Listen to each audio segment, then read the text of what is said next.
large extent, creating its own internal environment. Its will, intent, and motivation lets in and sends out only what its free will want to. Unpleasant or unwanted packet are ignored or deleted while the link to the source of those unpleasant packets is simply turned off. Wouldn't it be wonderful to be able to turn off or ignore everything that is annoying or unpleasant in your existence? And why can't you do that? Because TL1 air is an external one-entity out there that you are strongly interdependent with. As much as you want to turn it off, it will not go away. It waits for you, stalks you, and will not let you ignore TLLE results of your accumulated choices. This strong interdependence forces you to define and share a common reality with other players. NTL. Have it my way individualism might seem ideal, but it generates relatively weak, in an evolutionary sense, interactions between independent, discrete units of consciousness. Though these individuated sentient entities interact profusely and form connect-ions, relationships, with each other, each individual is essentially an independent reality unto itself. Interactions are weak because there is a weak connection between an action reflecting intent and the consequences and result of that action.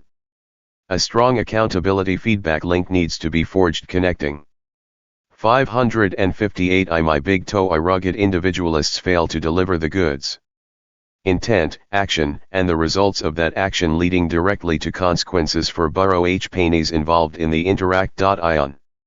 Weak interactions produce slow development, slow rates of evolution, and therefore slow experimental results. Initially NPMRN, which is designed to provide the law-abiding non-hostile external environment mentioned above, limited protection from rock throwers, was only a PAR-tile success. The problem is that no forcing function exists to optimize interactions for evolutionary growth between individualistic puddles of consciousness that can filter out everything they do not like. The intent action event feedback to new intent learning cycle was vague, difficult to define and lacking sharp evolutionary teeth. There was no quick, clear, and dramatic mechanism to separate the profitable intent-driven choices from those that were unprofitable. Nevertheless, NPMRR- continues to support a IH growth of interactive beings of all sorts. NPMRN continues to flourish and evolve an immense selection of life forms outside the various space-time PMRK. The beings of NPMRN might be thought of, by the residents of PMR, as bounded, discrete thought forms. Their individual existence is made possible because of limitations and constraints that have been applied to their consciousness. However, their individuality develops from how they react and change as a result of their interactions with other beings. The quality of their consciousness develops from the quality of their interactions, which is dependent upon the quality of their intent and motivation. 171 boundary defining the individuality of these beings, separating inside from outside, I from other, identifies the exterior of their bodies, while their awareness is identified as their minds. From the perspective of AUM, NPMR is a virtual reality containing other virtual realities. If you think in terms of an apparently infinite digital consciousness reality, where an even bigger computer, EBC, contains TBC as a subset, the idea of stacked simultaneous virtual realities each in their own dimension is not a difficult concept. Imagine multiple simulations with multiple levels of subroutines running in a big mainframe. The interactive players that inhabit the NPMR virtual reality game must follow their own rule set and believe that they possess bodies just as we believe that we possess bodies. In their world, their bodies are as real and physical to them as our bodies appear real and physical to us in our world.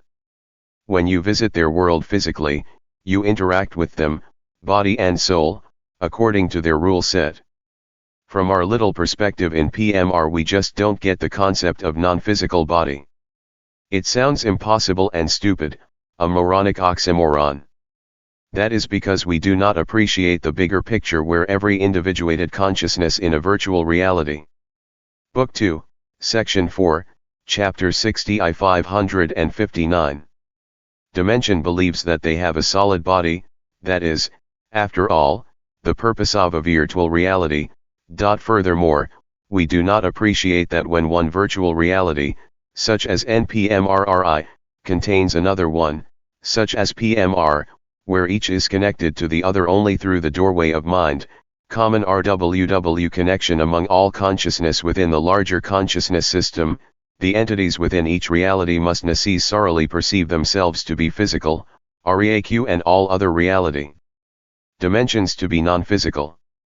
The less aware beings in both realities think that the possibility of the existence of the other is stupid and contradictory, while the more aware beings of both interact freely with each other within a larger reality that contains both of these local virtual worlds plus many others. I urge you to climb out of your local reality neighborhood and learn to work, play, and interact with the big kids in the big reality.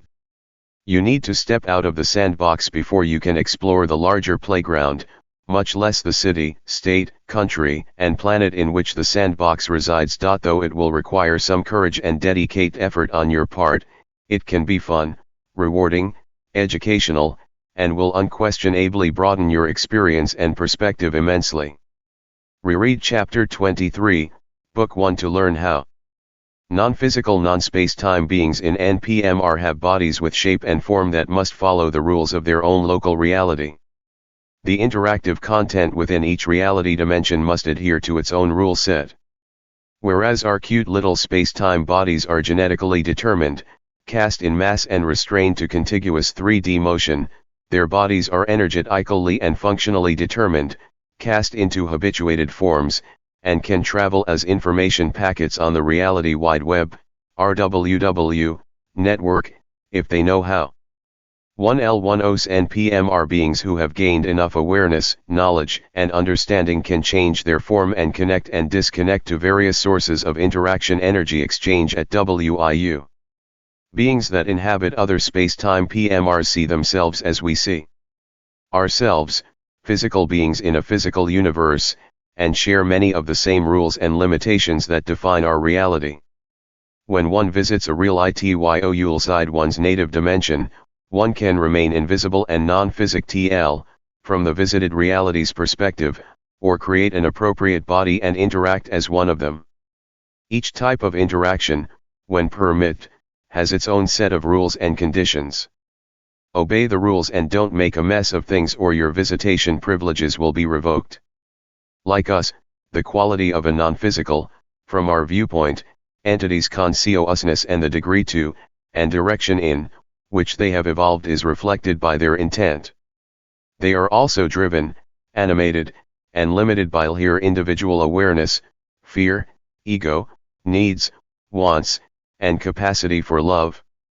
560 My big TOE rugged individualists fail to deliver the goods. Their choices, and thus, opportunities for growth, are made by applying intent to an interaction with other beings through the exercise of free will. Functionally they appear to be just like us, don't they? That is because functionally they are our ancestors, our brothers and sisters, in the great NPMR and consciousness experiment.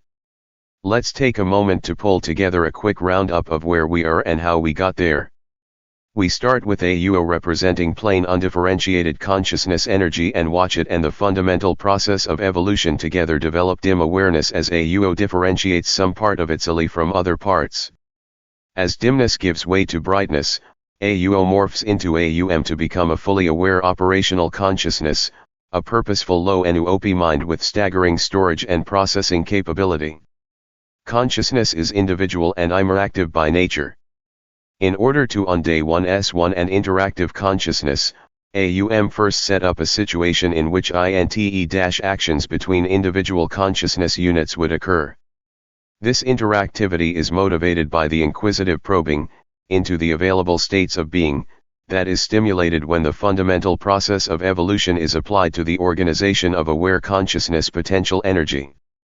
However, because TB evolution of consciousness is an individual thing, the trick for AUM is to optimize and maximize the available useful information in each intent action result feedback interaction per conscious entity.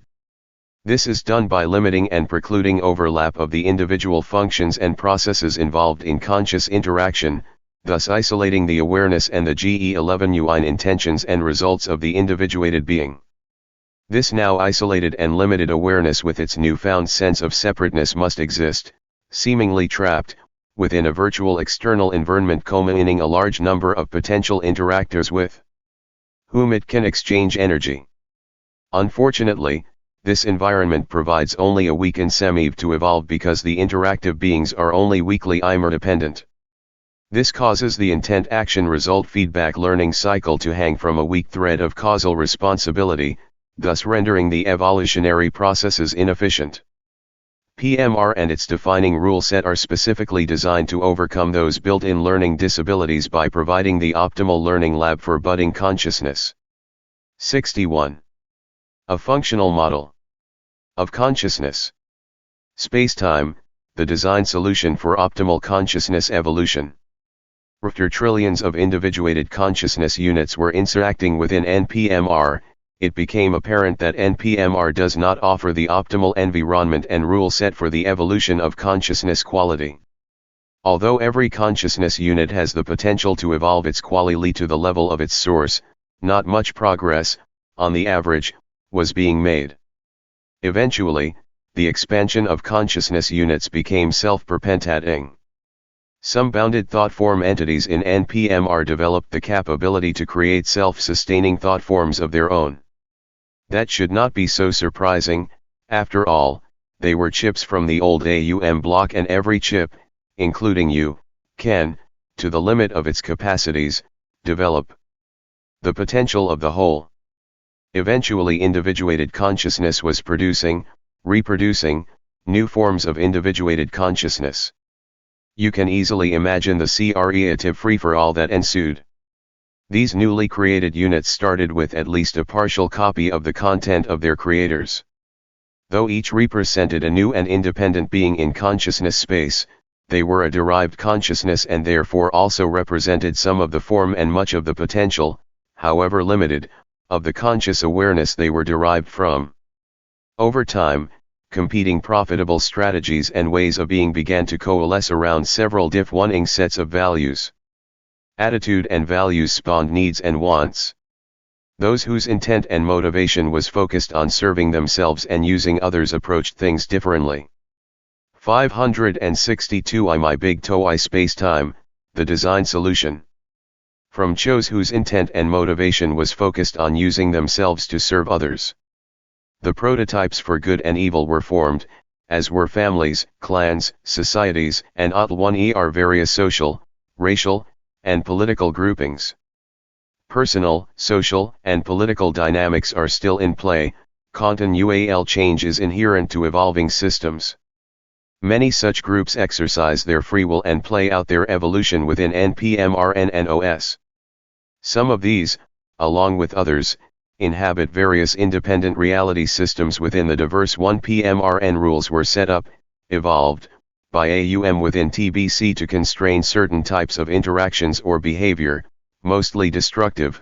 Within NPMRN, enforcement of these experimental protocols was relatively strict but not perfect. Within NPMRN, we now have consciousness and its progeny evolving within broad behavior constraints sometimes referred to as cosmic law. There were no constraints on intent, only on the action that followed intent. In this manner, beings of all sorts out and evolved for a long time until the rate of evolutionary progress began to go asymptotic to the time axis. Eventually, new growth and learning rates slowed dramatically because existence was essentially continuous. All beings were, like AUM and all consciousness, more or less immortal. Digital beings, if not deleted or damaged, last as long as the computer, AUM. From your point of view, that is immortal with a capital. Yes, my friend, you as an individuated consciousness are essentially immortal, unless you screw up and get zapped by the big cheese or mugged by some tough guy or mean-spirited anti-rat. The apparent mortality of your virtual physical body is simply a device to facilitate your learning. Local mortality is irrelevant to the apparently endless continuation of your digital awareness. Only close integration into an unorganized high-entropy pile of reality cells could completely terminate a conscious being. Though any degree of damage, usually self-reparable if not fatal, can be imparted or inflicted in a multitude of ways, Catastrophic personal identity or individual disintegration does not happen naturally. Because NPMRN has a policy of prohibiting certain types of destructive interactions among law-abiding citizens, beings once generated tended to persist indefinitely. Eventually, ALV modified some of the rules as he went. For example, the creators of a new entity were held responsible for establishing the quality of that new entity and helping it get a good start on a productive evolutionary track. All consciousness within NPMRN, including us, PMR is part of OS which exists within PMRN, reflects that protocol. We innately, a reflection of our top-level rule set, want our offspring to prosper beyond mere survival and procreation. Book 2, Section 4, Chapter 61 I 563. In general, increased personal responsibility in pursuit of the goal of entropy reduction was just what the doctor ordered for NPMRN. Still, there was no way for a single being to accumulate growth through a series of fresh starts. The traps that entities had laid for themselves, the fantasies and beliefs they created merely grew deeper, more comfortable, and more substantial with time. Fresh opportunities grew less visible and less obvious as ways of interacting became old and familiar. Novarjave thinking and creative approaches became difficult to come by. Everyone had that been there, cloned that feeling, familiar ruts and cultural beliefs grew so deep that few could escape them. The rate of growth to an overall higher quality of consciousness slowed to a suboptimal crawl. AUM needed to design a new experimental protocol and define a new rule set with additional and cleverer constraints. What were the design requirements? The system needed a being that could start over with a clean slate, without the accumulated delusions of the past but with its accumulated knowledge and wisdom intact. The evolutionarily inefficient weak interactions and personal ananhi of NPMRN mind space needed to be changed so that personal responsibility, and immediate, relatively so, accountability linked each intent and action with the consequences and result of that action. Because responsibility, accountability, and immediate feedback were poorly defined and subject to individual interpretation in mind space making learning difficult, this newly designed virtual real ITY must unambiguously and clearly track, maintain, and enforce straightforward causal relationships. The additional constraints required to resolve these issues were imposed upon subsets, unique dimensions, of NPMRN. Our PMR space-time reality is one such subset. AUM solved these design issues by evolving a space-time rule set that defines the physical experience or interactions of a set of hybrid beings that simultaneously have both physical and non-physical components, beings that exist, grow, and evolve in two reality dimensions simultaneously. Mankind, or more generally PMRK kind, is an exceptionally clever solution, don't you agree? What does physical mean in the context of consciousness? Because aware consciousness exists only in the form of a non-physical, low-entropy, energy form, how do you build a physical reality from consciousness? These are good questions. I am tickled pink that you are paying sufficient attention to ask these penetrating questions.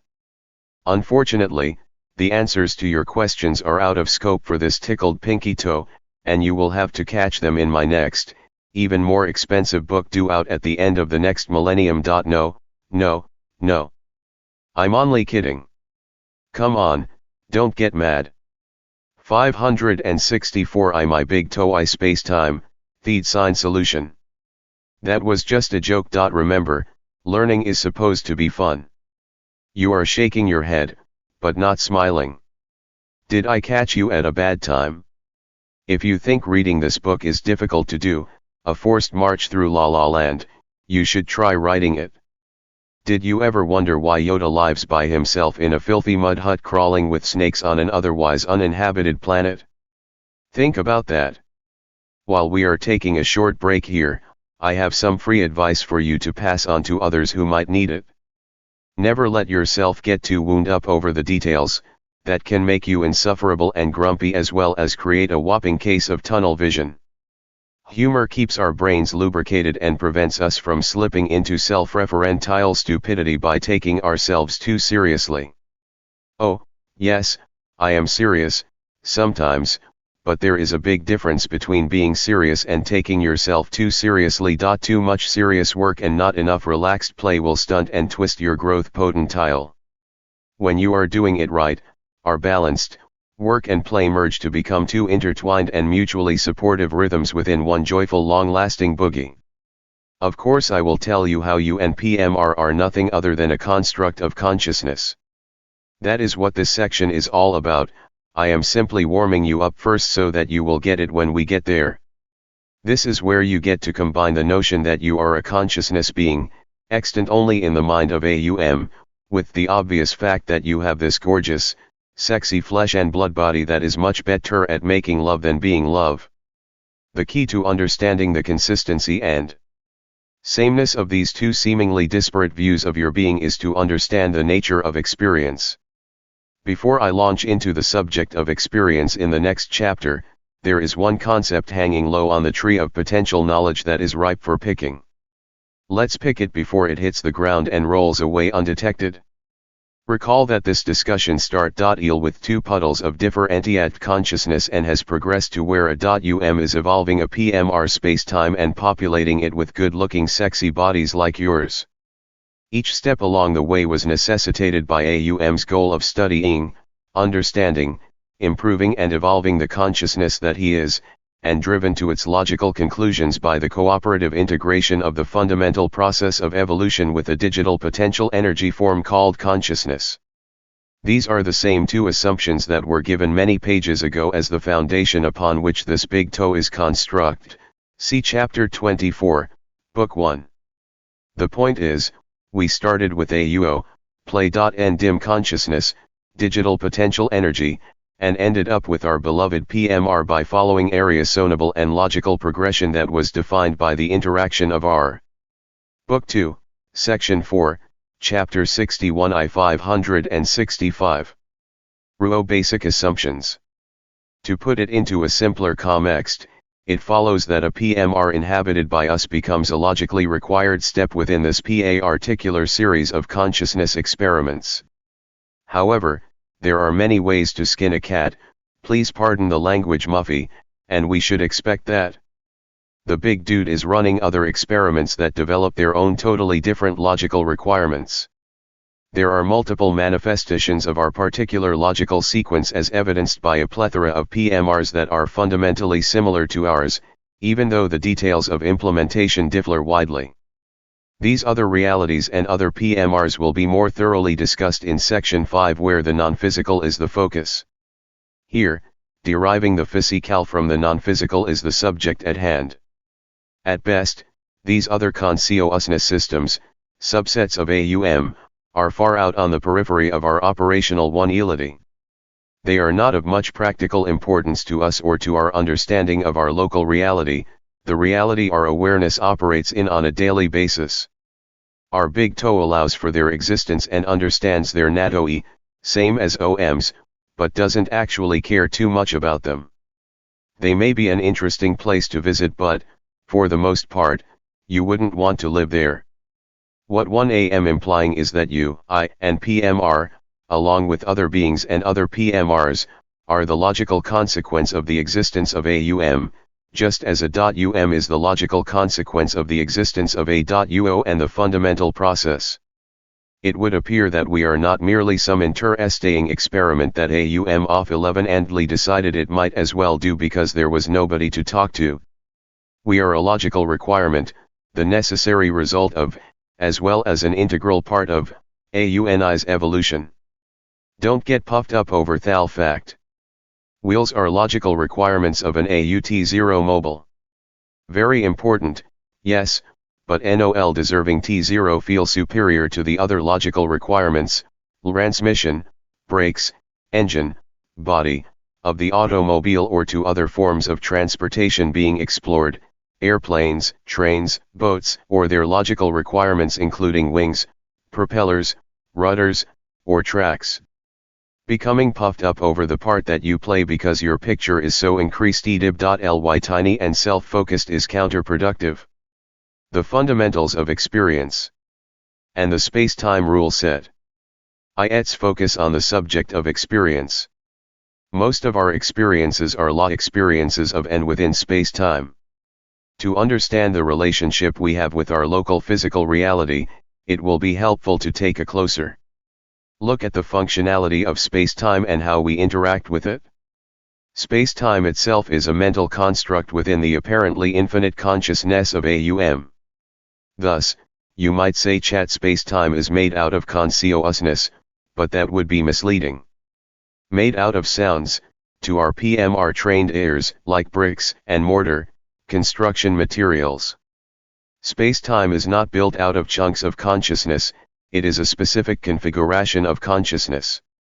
Realities, and you too for that matter, are not made of consciousness, they are a limited implementation of consciousness developed to serve a particular evolutionary purpose, occupy an available niche, within the greater consciousness ecosystem. Consciousness is not a construction material in the sense that construction materials are component parts. Houses can be made of wood while trees, minus leaves, simply are wood.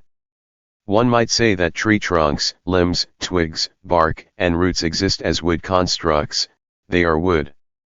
You are not made of consciousness, you, and your physical real ity, are consciousness constructs, you are consciousness.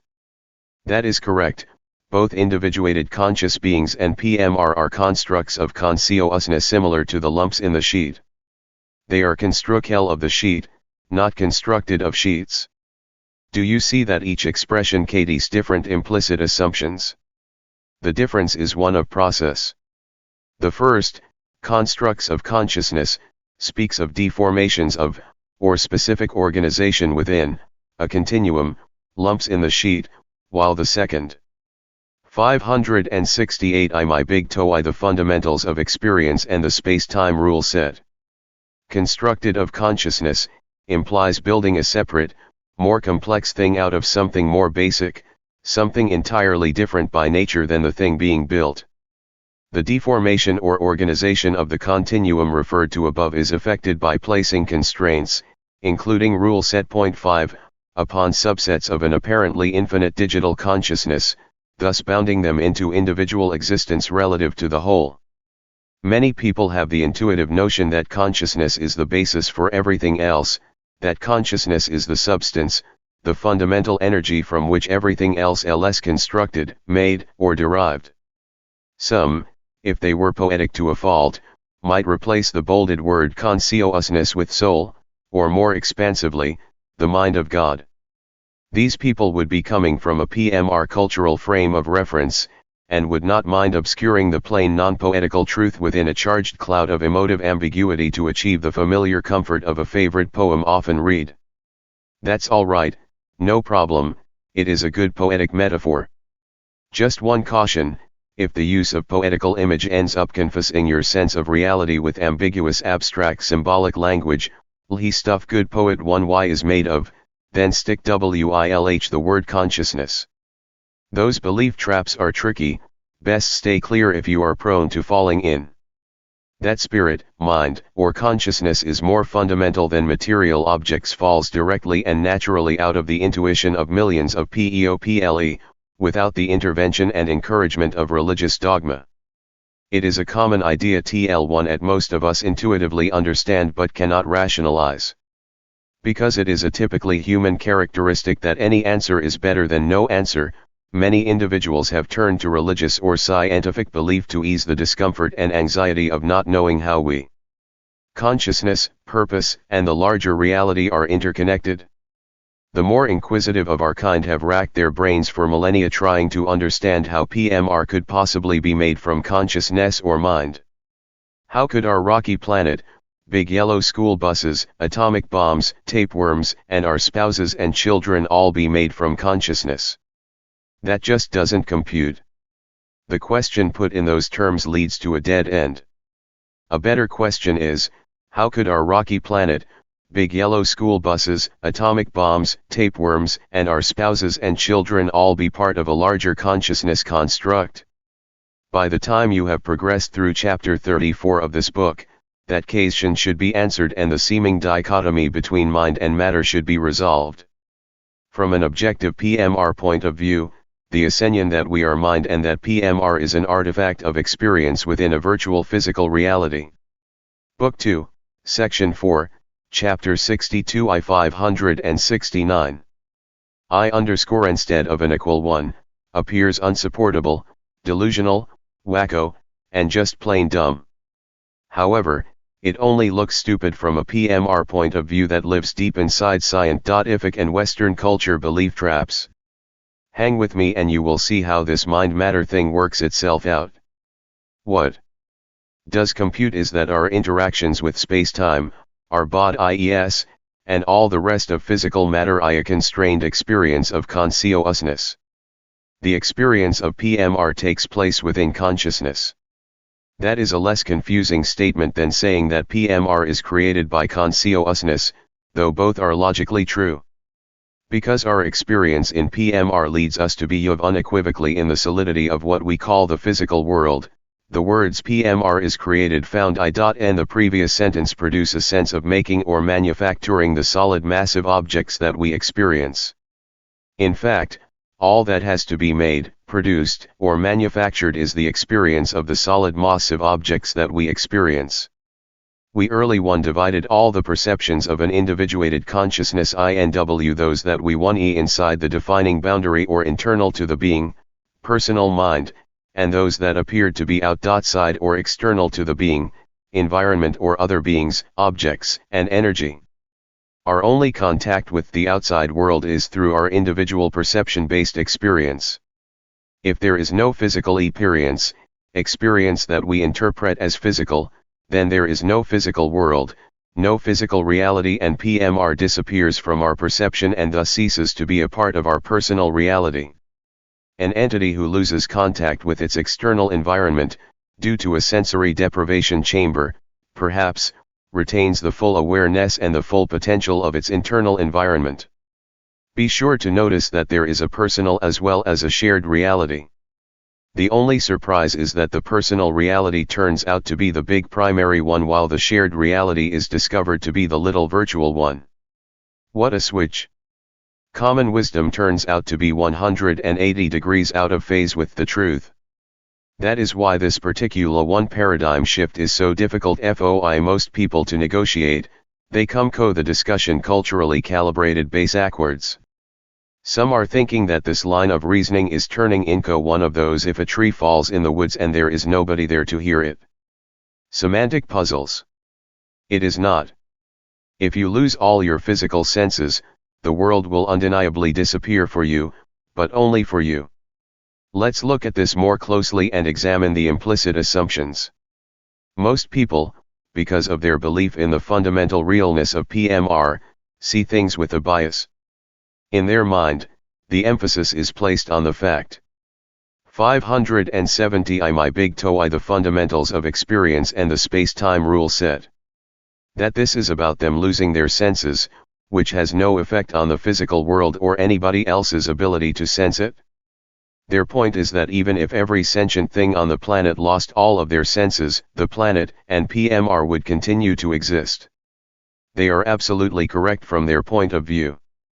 Given the belief-generated implicit assumption underlying this view, PMR does not logically depend on anyone's existence. To help the products of Western culture prove their point to me, I will picture the Earth as a newly spun-off blob of molten minerals and elements. Aha! Exactly as expected, no sentient critters anywhere in the universe and PMR is humming along rather nicely, it doesn't even miss us.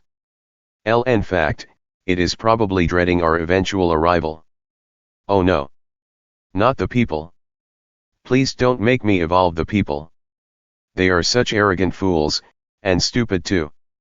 Give them a cognitive inch, and before long they will believe that if they all happen to blink at the same time I would simply disappear. Geez, I wish I could quit this job of being physical reality and get some nice cushy inside work. The underlying hidden assumption is that PL_1FR is fundamental and basic and that we, sentient conscious entities, are not, that the causal relationship flows from PMR to our consciousness, that the outside world, PMR, causes our consciousness awareness, not the other way around. These folks believe that we, Our consciousness is physically derived, an effect, not a cause. They think they are physical body machines, digital or analog, experiencing a virtual consciousness instead of a consciousness experiencing a virtual body. Determinism is birthed from this same erroneous paradigm because it assumes that physical experience defines the one universal reality. After that, consciousness and free will appear to be theoretically impossible. Science is securely stuck in that same belief trap and cannot find a solution that does not conflict with its C1e beliefs.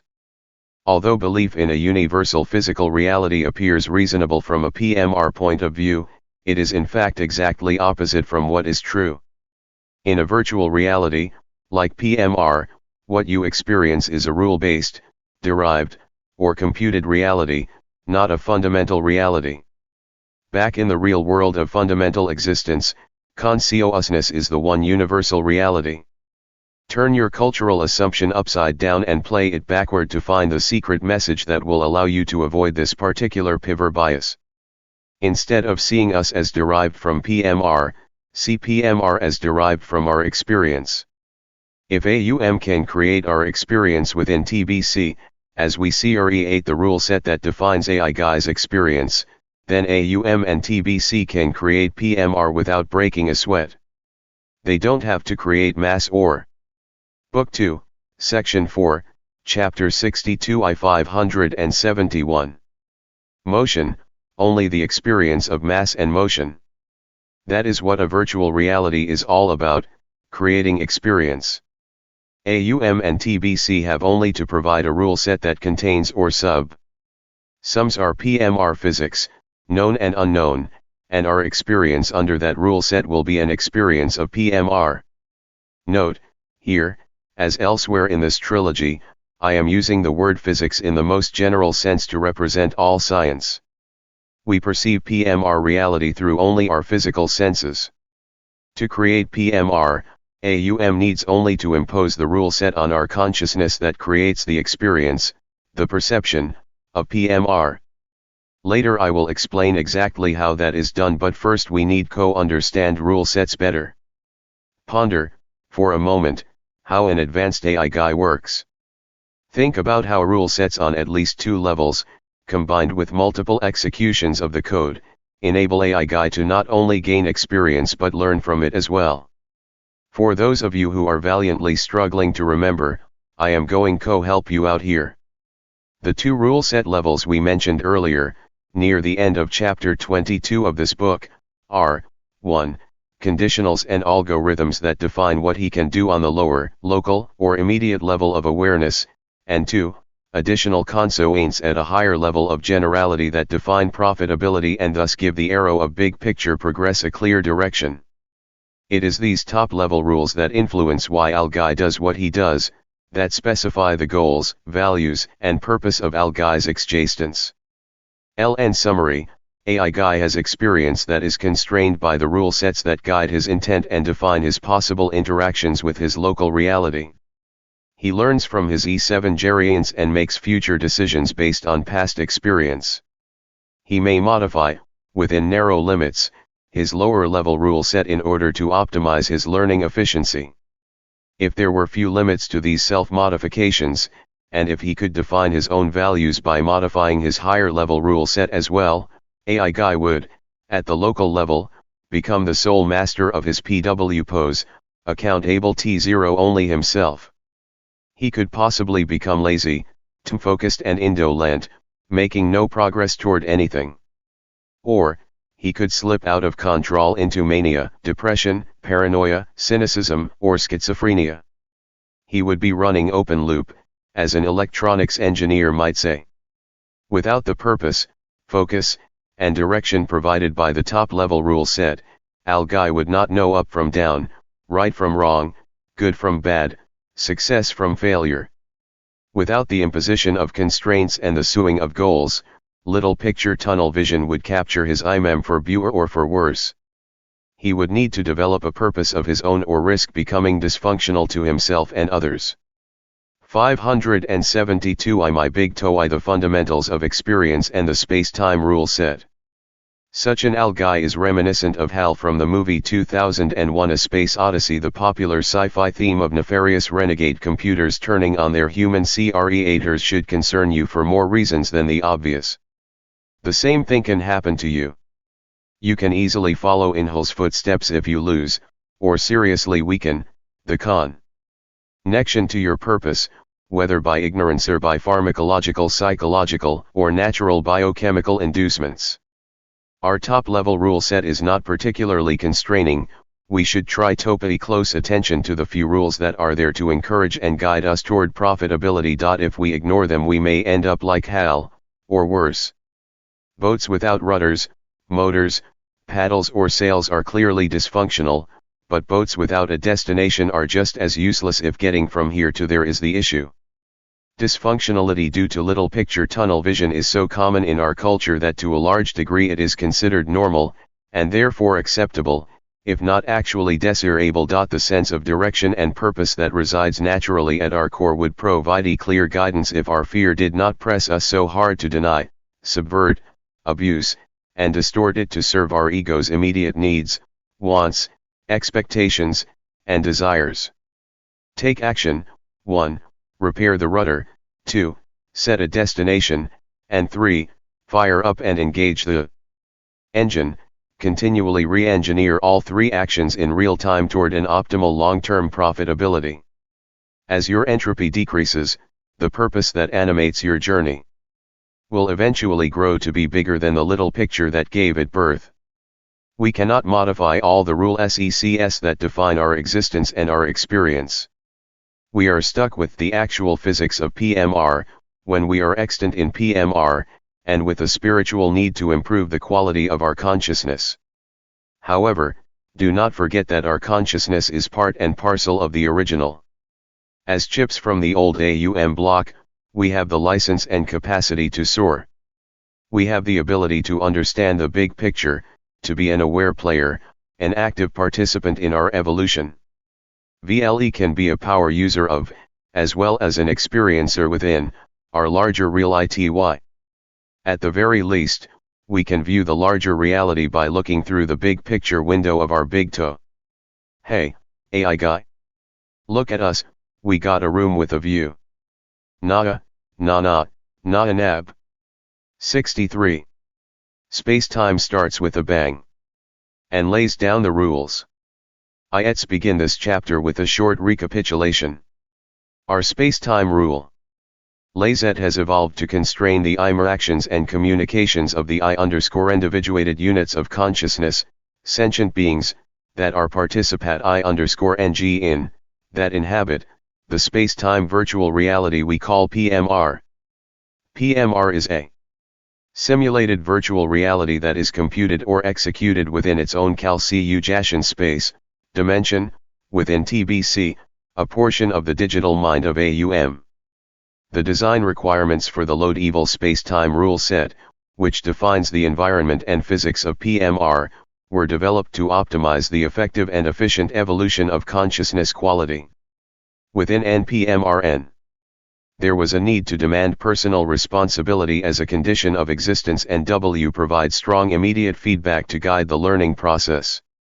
Furthermore, there was a need to create a recyclable awareness that, by resetting itself periodically, could indefinitely accumulate the relatively rapid early growth that an evolving entity initially experiences.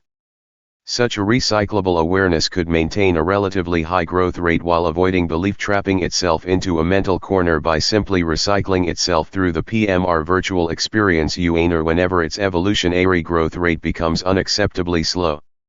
Though persona J beliefs and fears are thus individually eliminated from cycle to cycle, cultura J beliefs and fears are passed from generation to generation. Human culture and its history provide a record and a measure of our cumulative progress. Our spacetime is implemented as one of many spacetime rule sets within TBC. Its function is to constrain and guide the experience of the beings that inhabit it. Individual actions and interactions that take place. 574 My big TOE spacetime starts with a bang and lays down the rules. Within this constrained and focused experience space follow each actor's free WIU intent. Imagine a huge multiplayer simulation trainer. Our space-time rule set defines a dimension of experience within TBC by defining the boundaries of what is allowed and possible within that particular simulation.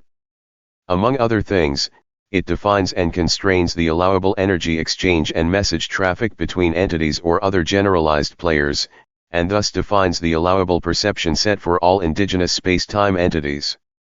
Given this, it follows that interpretations of these specifically allowed and individually directed perceptions would be created by the individual receiving player. The content of received messages and the impact of received energy are perceived and interpreted, given meaning unique to the receiving individual, by each receiver. Likewise, outgoing messages sent another player would be received, perceived, and their meaning and significance interpreted uniquely by that other player applying his experience to the message. Each individual consciousness unit with its individual abilities, memory, his LORI, capacity, quality, and free will must interpret the raw data gathered by its sensors in order to transform that data into useful information that has meaning within a personal and a public context. The experience, characteristics, and quality of the individual are used to interpret the sensory data received from the interactive virtual reality simulation in order to develop more profitable intents leading to lower entropy. The boundary surrounding or differentiating discrete players in space-time may, by rule set definition, appear to be dense or massive. Likewise, your interaction with another player is constrained, by the space-time rule set, to follow all the laws of physics that are contained within that rule set. Recall that a player can be any entity that can interact, sentient, another being, non-sentient, a rock, a river, a sandstorm, or energetic. Let's take a simple example from any 3D space-time simulation. Two players are not allowed to occupy the same space at the same time, Newton's first law. Consequently, players in space-time simulations are required to share a finite space-time ecology with other players. Thus, one important characteristic of the experience of 3D space-time is produced by the SIM-PLE rule: all players appear solid, take up space, and must cooperatively share a limited space with limited resources. Our Earth-bound interactive computer games know how to invoke this same rule in complex interactive simulations. It evidently is not difficult to do. Look at the space-time perception issue from a larger point of view. LL is this rule set physics that drives and defines the experience that each individuated consciousness interprets as physical reality. The rule sets. Book 2, Section 4, Chapter 63 I 575.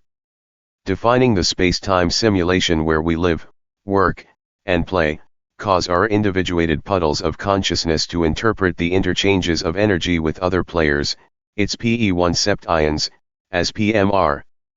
Sentient space-time beings such as us, for instance, though we exist only as non-physical units of individuated consciousness, can interact experientially, experience physical reality, within the constraints of a space-time rule set, which provides the defining assumptions and physics for our interactive space-time virtual reality experience in the PMR consciousness evolution trainer.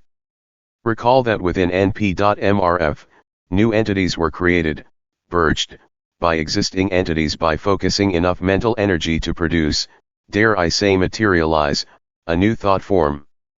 New space-time entities, by comparison, would reproduce by creating a new bounded form within the space-time manifold. The details were as seemingly enormous as the implement solution was simple. Here is how someone or some digital thing might create an entire virtual universe such as ours. Start with H, the rule set that defines the concept of a constrained space-time, including the complete set of PMR physics, wherein inane kinds of basic interactions, energy transfers, and causal possibilities exist. Wind it up with a huge simulated potential energy, and let it begin evolving within TBC according to the fundamental process and the defined rule set. Let the potential energy reality spring begin to unwind with a big bang as the time increment driving the simulation begins to iterate. Big bang, take 1. Cameras. Action. Roll M. Immediately, some of the simulated space-time energy now let loose, dynamics beginning to unfold as simulation time progresses increment by increment, begins to change form under the imposed rule set in TOE heat, mass, motion, and various forms of energy. New players are constantly generaled, hot plasma, galaxies, Solar 1 systems, plane LS, primordial ooze, and critters. Acco 1 Dingtul he rules within the simulation as this particular PMR spring begins to unwind and evolve. The application of the space-time rule set defines causality while the application of the fundamental process experimentally expands the potentiality of the evolving system into all possibilities, progressing those that are profitable dynamically forward. Ha5 only to stand back and watch while TBC computes all the ramifications, implications, and results of the space-time rule set and the fundamental process. A grand simulation in mind space. The mother of all Gedanken experiments. Sit back and watch it evolve. What a cool rule cell, as if playing a video game called Cosmological Evolution in Space-Time. Abyssal Cellar within O.M's NPMR and subs L of mind space no doubt. Recall Thal O.M's clock. 576 My big TOE space-time starts with a bang and lays down the rules. Takes Joe, lot times faster than ours, and don't worry that AUM will need to reboot TBC in the middle of your favorite reality program because AUM is the computer, the application, and the operating system. This virtual energy system, once let loose, once time begins to iterate, dynamically evolves according to the dictates of the fundamental process and the space-time rule set. Matter begins to form and individuate, things begin to grow, and NUOP decreases in some places while increasing in others. Growth, as it refers to inanimate material objects, implies higher degrees of organization and a decrease of entropy. For example, atomic particles fuse together to form more complex atoms and molecules, ordered groupings of atoms and molecules form compounds and more complex molecules, mass begins to coagulate into droplets called stars and planets. This constantly churning system appears stable in the little picture because it is animated on such a grand scale within space and time. For a similar reason, the Earth appears flat because it is so large relative to the local awareness of a walking man. One eventual result, among many hers, of this apparent local stability may be a universe such as ours. An experimenter could run this physical universe creation simulation as often as it wished in order to sample over the natural random components, the various rule sets, and simulation parameters, saving to non-volatile memory, the best ones for further study. Iterating this process while tweaking the space-time rule set will eventually evolve some good experimental candidates worth maintaining and culturing. Remember our earlier petri dish metaphor. I wonder how long it took and how many false starts there were before the space-time rule set was fully evolved. Do you think VF has it right this time? AUM might tinker with it a little here and a little there, but in general, the space-time manifold is on its own to evolve however it evolves according to the fundamental process. Recall from our discussion of AI Guy that virtual reality rule sets occur at two distinct levels. Higher level rules that define goals and purpose and lower level rules that define local physics and causality. Home, sweet home, TBC creates the logical causal structure and we live and play in it by virtue of our participation in the PMR virtual reality consciousness trainer. Education by total experiential immersion in the reality of your choice, that's the only way to go when one has a long way to go. TBC progresses the dynamic space-time reality by sequentially incrementing time. The evolutionary logic IL follows, expanding into all possibly states and continuing those that are profitable, is tracked, recorded. Book 2, Section 4, Chapter 63 I 577. And saved in TBC. Every state that develops, beginning with time t equals 0, during every time increment, delta t, is saved. The evolving simulated elements and players move and change to new values and configurations every delta t. Many delta t increments go by until one fine day, here we are in our space-time PMR, snug as bugs in the fabric of a PMR space-time rug. Clueless about who we are, where we came from, or what we are supposed to do, but snug little bugs everyone. We do have some intuitive idea about what is going on because, after all, we are discrete chunks of a LVI consciousness playing, working, and evolving in a digital space-time simulation trainer. Our bodies, our interactions, and our physical reality are what we experience under the space-time rule set. We are nudged in the right evolutionary direction by a higher level rule set that works through our intuition, becomes our conscience, and urges our higher selves to be the right thing. There is only consciousness. Everything is a manifestation of consciousness. Even rocks and the proverbially dead doornails are consciousness constructs. Everything we experience is due to an application of the various rule sets, under which we are extant, to our individuated consciousness. When we are operationally aware in non-physical realities within 1 PMRN, our experience is defined by the rule sets that characterize those particular PMRN realities. The various rule sets that apply to our consciousness, as it interacts within various dimensions and subdimensions of NPMR, are like the laws that govern OU1 behavior on Earth. Each of us live under the due process of international law, national law, state law, county law, city law, the restrictive covenants of our subdivision, and the law our mom lays down when we have been naughty. All of them apply to us, and must, ostensibly, be obeyed all the time. Nevertheless, we typically focus our attention on our local reality and primarily give consideration to the laws that affect our daily lives. Only when we begin to travel or do business internationally does international law become interesting or important to us. The rule sets in TBC are like that. We are required to obey all the rules that pertain to us all the time, but in a practical sense we need to be aware only of the local rules that directly affect us, such as PMR physics, until we venture beyond the confines of our local PMR neighborhood. 64. Consciousness, space-time, and PMR. Let's make sure we have a firm grasp of the ideas presented up to this law point. These ideas are unusual enough that some repetition is necessary before most folks can successfully sort through the layers of long-held beliefs to absorb the implications of what is being said. It is a mistake to go too fast. Though your intellect may have your head enthusiastically bobbing up and down with assumed understanding, it is my experience that the deeper significance of your existence as consciousness is usually only part-early grasped.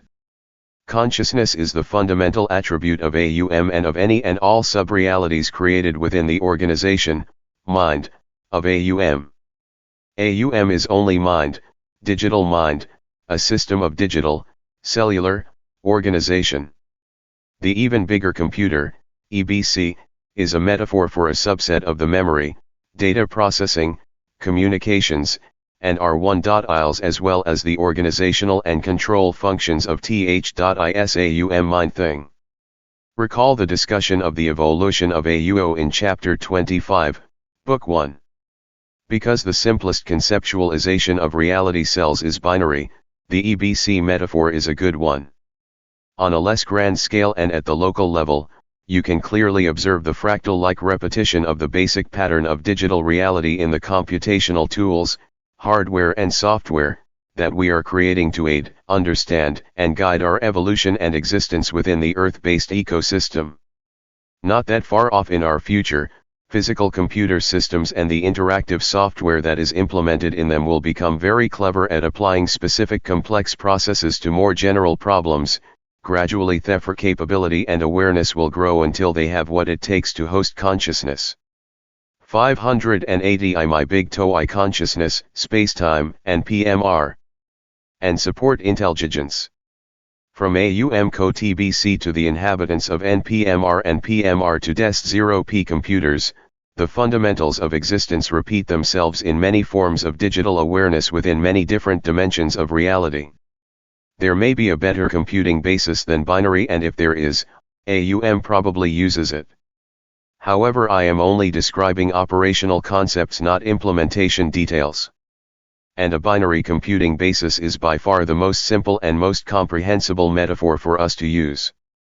Big picture concepts are important, don't get wrapped around the irrelevant details.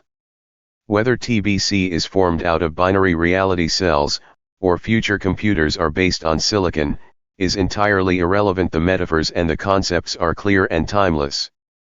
Even if the details, terms, and language supporting the current explanation quickly become outdated. Our digital computers have the Hadot-SIC binary protoplasm found at the root of consciousness, see chapters 26 and 28 of Book 1, and lack only the speed, capacity, and sophisticated software to support better and better implementations of artificial intelligence until the adjective artificial is eventually dropped after their capability, capacity, and intelligence become self-evolved. Self-evolved does not necessarily imply self-construct or self-directed, it simply means self-modifying in pursuit of optimizing a defined profitability, the ability to grow, the facility to learn, the capability to exhibit the functions of consciousness. Eventually, some PMR entities become more aware, dimly at first, but more completely as they invest effort in the awakening process, as they rediscover or uncover their roots leading back to AUM. In fact, some of these sentient beings begin to realize that they exist not only in the highly constrained environment of PMR spacetime, but also in the mental environment of PMRN. Additionally, they exist within NPMR and AUM, but only an exceptional few become intellectually aware of these environments. Fortunately, a few is all it takes to open the minds of others who are ready to become an operative aware part of the big picture.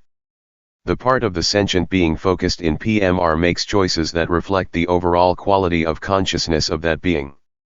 Each intent and action typically generates multiple interactions that produce immediate feedback, creating many additional opportunities to learn and grow. Recall had a major design requirement for beings within the space-time simulation was how they should start over on a regular basis with a clean slate. Book 2, Section 4, Chapter 64 I 581. So that they could periodically escape the belief traps in which they had ensnared themselves. Being able to make a new start, without the accumulated delusions of the past but with your accumulated knowledge and wisdom intact, is a key attribute of the OS system that enables individuals to accumulate consciousness quality by exercising their free will intent within a series of discrete experience packets. Implementing this process in the space-time rule set implies that space-time beings must be restricted to a series of relatively short, more or less independent, learning adventures in PMR. The space-time experience, like space-time energy transfers, must come in discrete packets called lifetimes. Space-time beings must be recyclable, they age and die according to the interaction of biological requirements and conditions implemented by the space-time rule set. When that PMR vehicle, experience body, gets old, dysfunctional, or is dead-ended in a morass of delusion and bad choices, IL dies and the larger consciousness entity, sometimes called an oversoul, existing in NPMRN collects what learning it can glean from that experience packet. If it wants or needs W, this oversoul can rejoin the space-time simulation by inhabiting, in accordance with the self-consistent rule set defining PMR biological science, yet another PMR body that gets to start with a relatively clean slate containing no specific local real ity fear and delusional constructs. However, it is only the local PMR real ity slate that is wiped clean between consecutive PMR experience packets. The disorganizing, entropy-inducing, influence of ego fear within the larger individuated consciousness, oversoul, must gradually be overcome by right choices motivated by right intent, fearless and love-based, which are accumulated over many, many experience packets. The discrete interactive experience packets provide a plethora of opportunity to exercise intent through free will choice. An individuated conscious entity brings to each new experience packet the basic quality of consciousness and personality it has evolved thus far. IDAs will sometimes set up specific situations among themselves to optimize the learning potential of all involved. You come into this physical world, engage this particular PMR experience packet, with an initial quality of consciousness, and then have the opportunity to improve it or degrade it. This quality factor represents your fearless capacity to love, and your proclivity to form attachments to fear and ego delusion. It also represents the entropy level within your consciousness and the excellence of your spiritual growth and moration. Vvhenlhi PMR experience pakal is exited, deal of the physical body occurs. 582 I my big toe I consciousness, spacetime, and PMR. And one finds that all little picture facts, PMR specific knowledge, and pseudo-facts, beliefs, are entirely PE1-ishable, whereas individual quality and big picture wisdom endures at the level of the oversoul. In the larger reality, the entity is defined by whatever degree of love, fear, and delusion that represents the sum total quality of that being. In some philosophic traditions, the idea of karma and reaping what you sow somewhat expresses this concept of a cumulative quality of being that can be improved by making prudent choices for the right reasons within your local reality. Flunked lessons, failure to learn, must be repeated in different forms until they are passed, until the entity gets it. There is no punishment, retribution, or vengeance implied in this process. Repeating lessons of consciousness quality until you have mastered them simply means that you continue to make choices dealing with certain issues until you grow up and beyond that particular quality issue. The quality limitations of an individual that are derived from the limited quality of its oversoul's consciousness represent the challenges to be overcome by that individual while it is enrolled in the PMR learning lab. Outgrowing those limitations, or as many of them as possible, is the mission that each consciousness has set for itself during its current experience packet, the being's P1 and physical lifetime. Obviously, serious effort as well as good planning and preparation by each individual conscious entity improves the effectiveness of this iterative learning process. If you are an old analog dog in need of a new trick, and are having difficult thinking in terms of a digital one-elity, think of space-time as a consciousness entrainment technology defined by the specific constraints it places on the interaction of Emily's whose experiences are bounded by its definition of reality. TBC knows the basic rules from which our physics, all science, is derived and allows only certain self-consistent configurations of reality to exist within space-time. The psi uncertainty principle defines how and when physical, PMR, and non-physical, NPMR, phenomena and causality can overlap in PMR without violating the purpose of the space-time rule set. Though interactions between PMR and NPMR are limited, the simultaneous awareness of multiple reality frames is available to those grown up enough to assume the implied responsibility and able to profit from that experience. These restrictions are in place for the same reason that we restrict children from driving an automobile, getting married, or signing contracts. They don't get to do those things simply because they want to and believe they are ready. Book 2, Section 4, Chapter 64 I 583. Fear, beliefs, delusion, ego, and ignorance are interrelated and are catalysts for higher entropy production. Your mind will automatically transcend the restrictions and constraints that keep it focused exclusively in PLVLR when it is ready, when its average entropy drops below a certain value. 65. Deriving PMR physics from consciousness. Understanding the space-time rule set that we have been discussing in terms of one overarching theory is what PMR physicists refer to as a TOE, theory of everything. TI1EY have been working on a little PMR TOE for a long time. BMR stymied because, among other things, they do not understand the big picture. They do not understand 11D the nature of the larger reality of which the TOE they seek is only a parallel. In fact, being unaware that a big TOE exists limits them to searching exclusively for only a little TOE, PMR lower level rule set only. PMR scientists cannot find the little TOE because the concepts they need to derive an understandable context wherein the little TOE can be seen as any whole thing are found only within a big TOE. Furthermore, because of the digital algorithmic properties of the PMR rule set, there may or may not be a lit. TLE TOE cast exclusively in terms of little TOE logic, PMR mathematics. Thus, scientists and philosophers are limited to digging out rules, one at a time, from the interior of their local reality. When they get to an outer boundary of their little picture, where it meets or interfaces with the larger reality, they run into an invisible wall constructed of belief.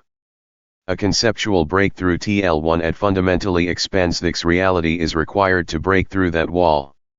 You cannot get out of the box while defining the box to be every TLU.ng that exists. If you believe that your little box constitutes all that is, then by definition, everything other than your objective measurable little box appears delusional. Thus the little toes that attempt to describe the lit TLE box look like big TOEs to the little box scientists trapped inside. Every time their little toe is stubbed against the limitations of the box, there. 586 my big toe I deriving PMR physics from consciousness. Reality seems to dissolve into statistical mush. Uncertainty principles must be brought in to patch up the inconsistency from the inside view. LT seems that you must first understand and appreciate the potential existence of a big toe before the little toe to big toe interface can come INR.O focus. Otherwise, you define the proper solutions out of existence by limiting the possibilities you can imagine. In other words, your belief systems limit your reality to a subset of TL1E solution space that does not contain the answer. Scientific, cultural, religious, and personal belief systems are discussed in chapters 19 through 22 of Book 1. It may be profitable to remember what was said a long time ago. Toward the end of chapter 31, Book L, also in that chapter, I promised to relate PMR physics to consciousness reality cells. You are almost ready for that explanation. Chapter 31, Book 1, Reality cells are roughly analogous to the transistors on a computer processor chip. They come in very large numbers and are the most basic active units of the processor and memory.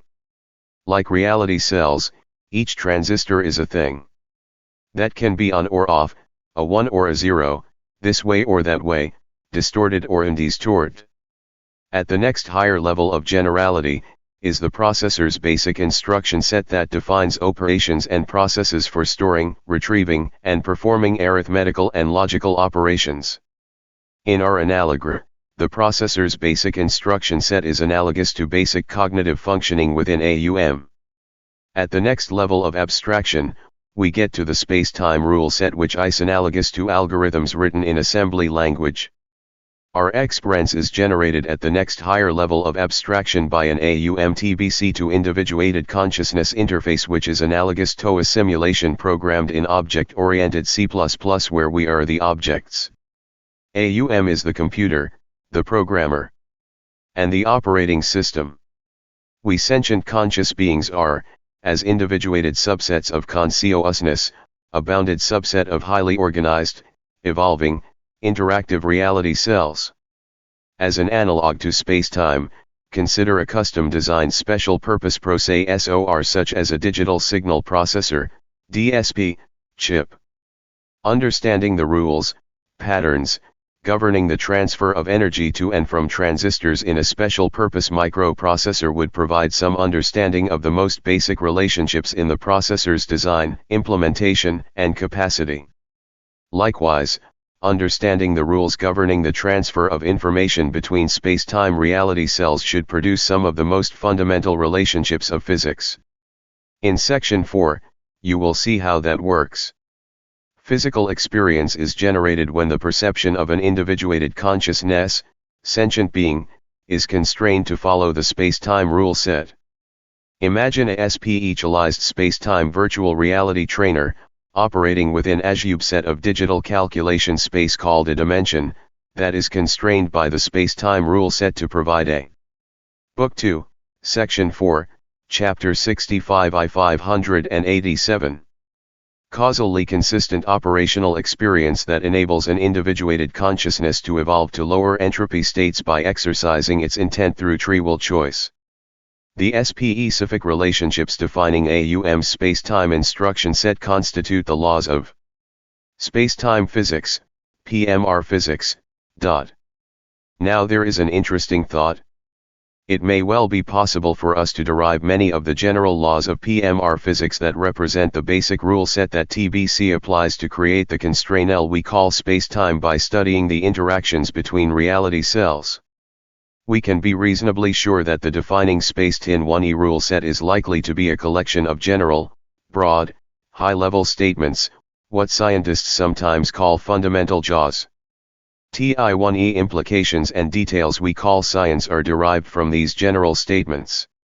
For example, classical mechanics flows from only a few simple statements called Newton's laws, and the science of electricity and magnetism, at the macro level, is fully contained within Maxwell's four equations.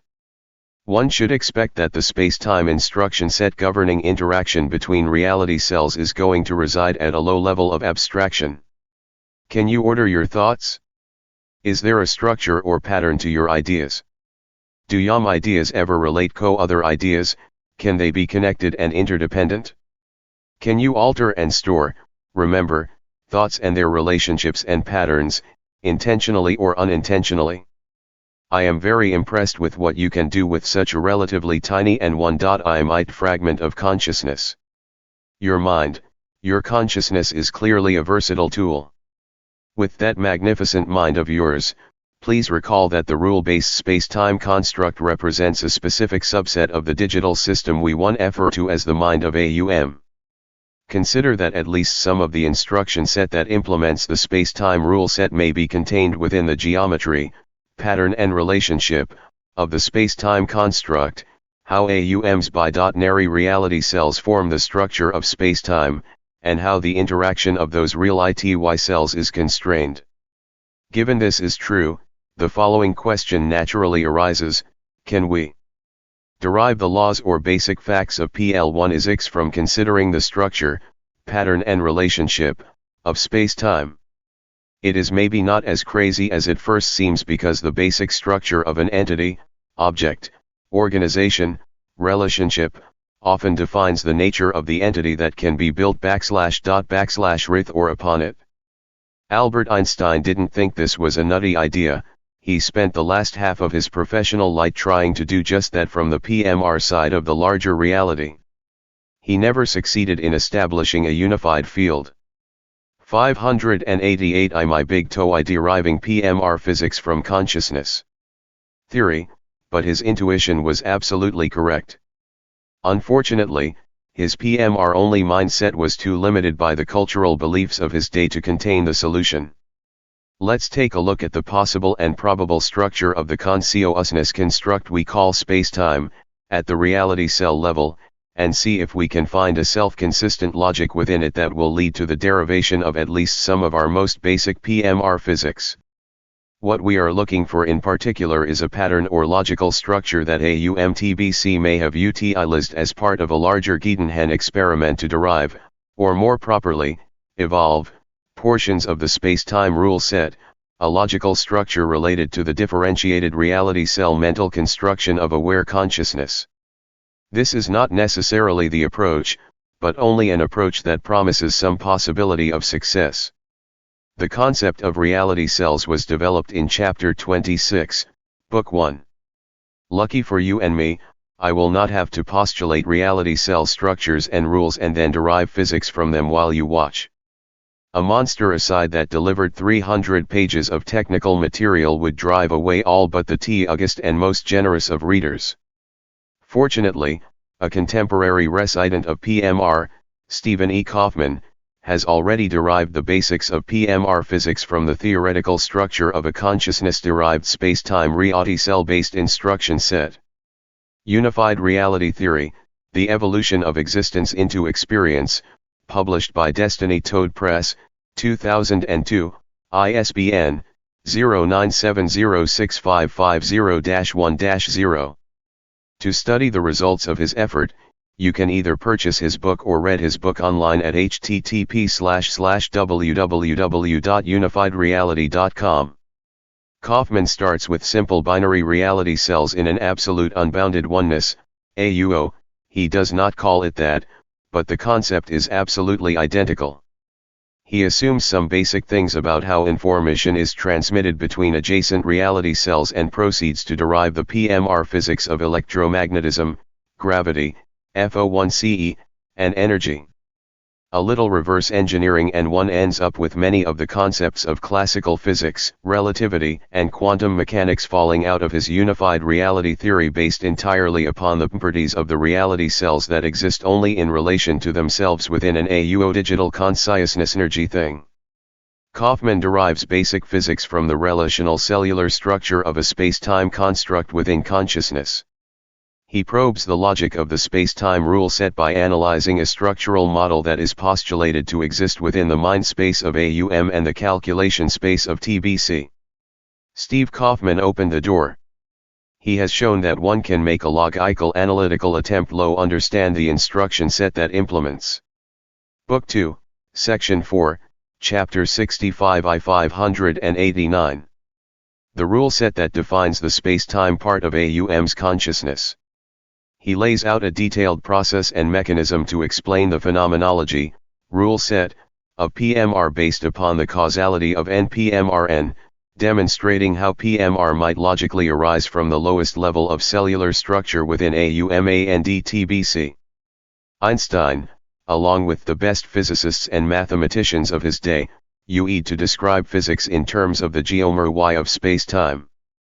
Kaufman has taken the next step by attempting to describe space-time physics in terms of the geometry and sucmra of 1p.tvlr, a process that, surprisingly enough, yields algorithms and processes leading to contemporary PMR physics. You may not agree with all Kaufman's specific assumptions and you may not accept some of his conclusions. However, you will find that coherent and reasonable bridges have been constructed that connect AUO, consciousness reality cells, space-time reality cells, and the physics of the 20th and 21st century. Eventually AUM's space-time rule set 16Ji yield its algorithms to those who approach it from the correct perspective, and steadfastly frustrate those who demand that TL1E fact substance and reality must all fit neatly into their limited little picture belief system.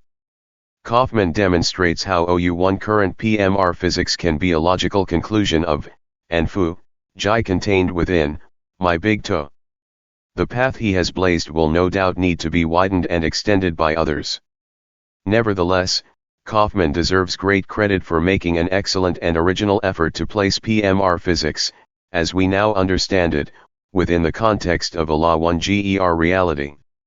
By doing so, he has helped satisfy one of the most important requirements for any wannabe big toe, that the big toe fully contains the little toe.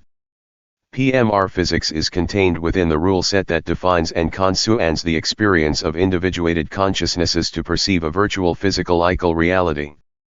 PMR may be thought of as a digital cernulat.ion executing within a greater digital consciousness. Contemporary PMR physics simply represents a portion of the rule set that defines the PMR virtual reality. The big toe cannot conflict with known little toe facts and must broaden the overall understanding of little toe phenomena that are presently unexplainable, including psi effects, mind, consciousness, human purpose, and the efficacy of intuition. My big toe fully meets that criteria. That Kaufman bases his work upon the assumption of an absolute unbounded oneness, AUO, is a very good sign because earlier, Chapter 18, Book 1, we discovered that logic demands a successful big toe too. 590 My big toe I deriving PMR physics from consciousness. Have at least one mystical or metaphysical leg to stand on. Conversely, we have also demonstrated that any toe without a connection W what appears to be mystical from the PMRL, OIOT of view must logically be only a little toe that is fundamentally incapable of dealing with our beginnings, our minds, and consciousness, or us as whole beings. To view a whole and complete human entity, one must step out of the PMR box. 66. The mechanics of experience. RT this point, you should have some familiarity with the concept that we humans represent a particular type of constrained individuated consciousness experiencing a virtual physical reality within a larger digital consciousness system. As a player in this consciousness evolution training simulator, we perceive an interactive physical reality within the constrained rule set of space-time.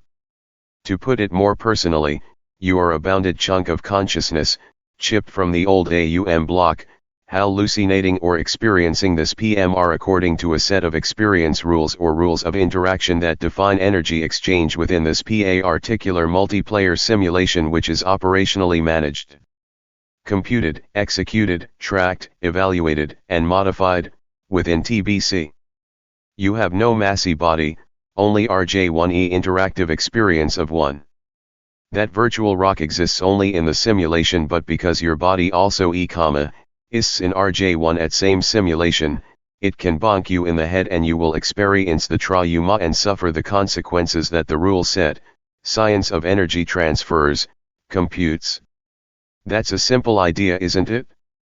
No problem. You knew it all along, right? The only T-jailing that may still be a tad confusing is how TBC pulls off this massive interactive multiplayer experience game. Stay tuned. Assume that the apparently infinite AUM has a TBC part that is about a trillion LOI, more powerful than our present-day desktop computers. That is simply a made-up number, but why not? At least it is reasonably consistent, given how clever AUM must be about digital systems and architectures, with the fabricated numerical examples in Section 2, Chapter 31, Book 1, where we assumed that AUIVL's fundamental clock ticks about 103 times while ours ticks once. 592 my big TOE the mechanics of experience. We could say that an apparently infinite digital consciousness can, like Superman and the proverbial 800-pound gorilla, do anything it wants to and not resort to quoting phony made-up numbers at all. However, I like numbers and I think they focus the problem and help integrate it into our limited conceptual space. Numbers can provide a concrete connect-ion between old and new concepts as long as their specific values are not taken too seriously. It is the general idea numerically illustrated, not a specific numerical value, that carries significance. The logical validity of the concepts presented in my big TOE has no dependence on the choices of the numerical values used to illustrate concepts of relative magnitude. Accordingly, use the numbers as a conceptual aid, but don't get hung up on them. A performance improvement factor of 10 more than takes care of the needed computational capacity to NM such a simulation. The only remaining question is technique, a reasonable and credible explanation of how it works. That is what this and the next two chapters and Section 5 are about. Understanding the anatomy of experience is the first step to understanding our local reality and its connection to the larger reality. Our local reality is defined as the reality in which we appear to exist and function. For most of us, our local reality is our physical reality and nothing more. It is what we are directly aware of, and what we believe, sense and measure to be real. As machines and devices extend our senses, our local reality is extended as well. Experience creates the notion of reality. Our local reality is a byproduct or result of our experience. Experience is derived from two interdependent components, sensory perception and interpretation. The perception of the observer, input data, and interpretation of that perception by our consciousness creates our experience. To be logically complete, I must mention that it is possible for stored sensory input data to be interpreted at a later time. Stored perception data may be brought into the conscious awareness whenever it is needed. The local reality is not a hard, fixed thing, but rather a collection of interpreted perceptions. Your local reality is therefore not entirely an objective reality, it only seems to be objective. The apparent objectivity is an illusion created by the internal consistency of the space-time rule set.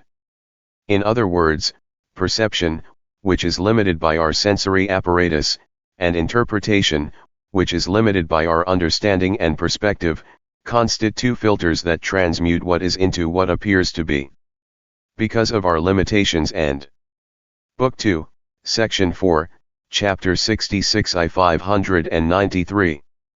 The constraints on our consciousness, our local reality must necessarily be constructed from what appears to be not what is.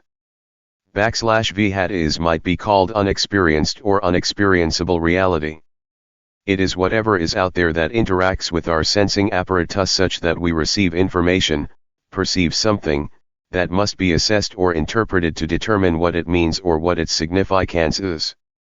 What is must by definition, because of our limited percept.ion and non-objective interpretations, remain at least partially unexperienced and unknown. The key point is, the ultimate source of our experience must remain shrouded in uncertainty, unknown, and unknowable. Understanding the dichotomy between what is and what appears to be is important. We are perhaps not the objective beings living in an objective reality we are.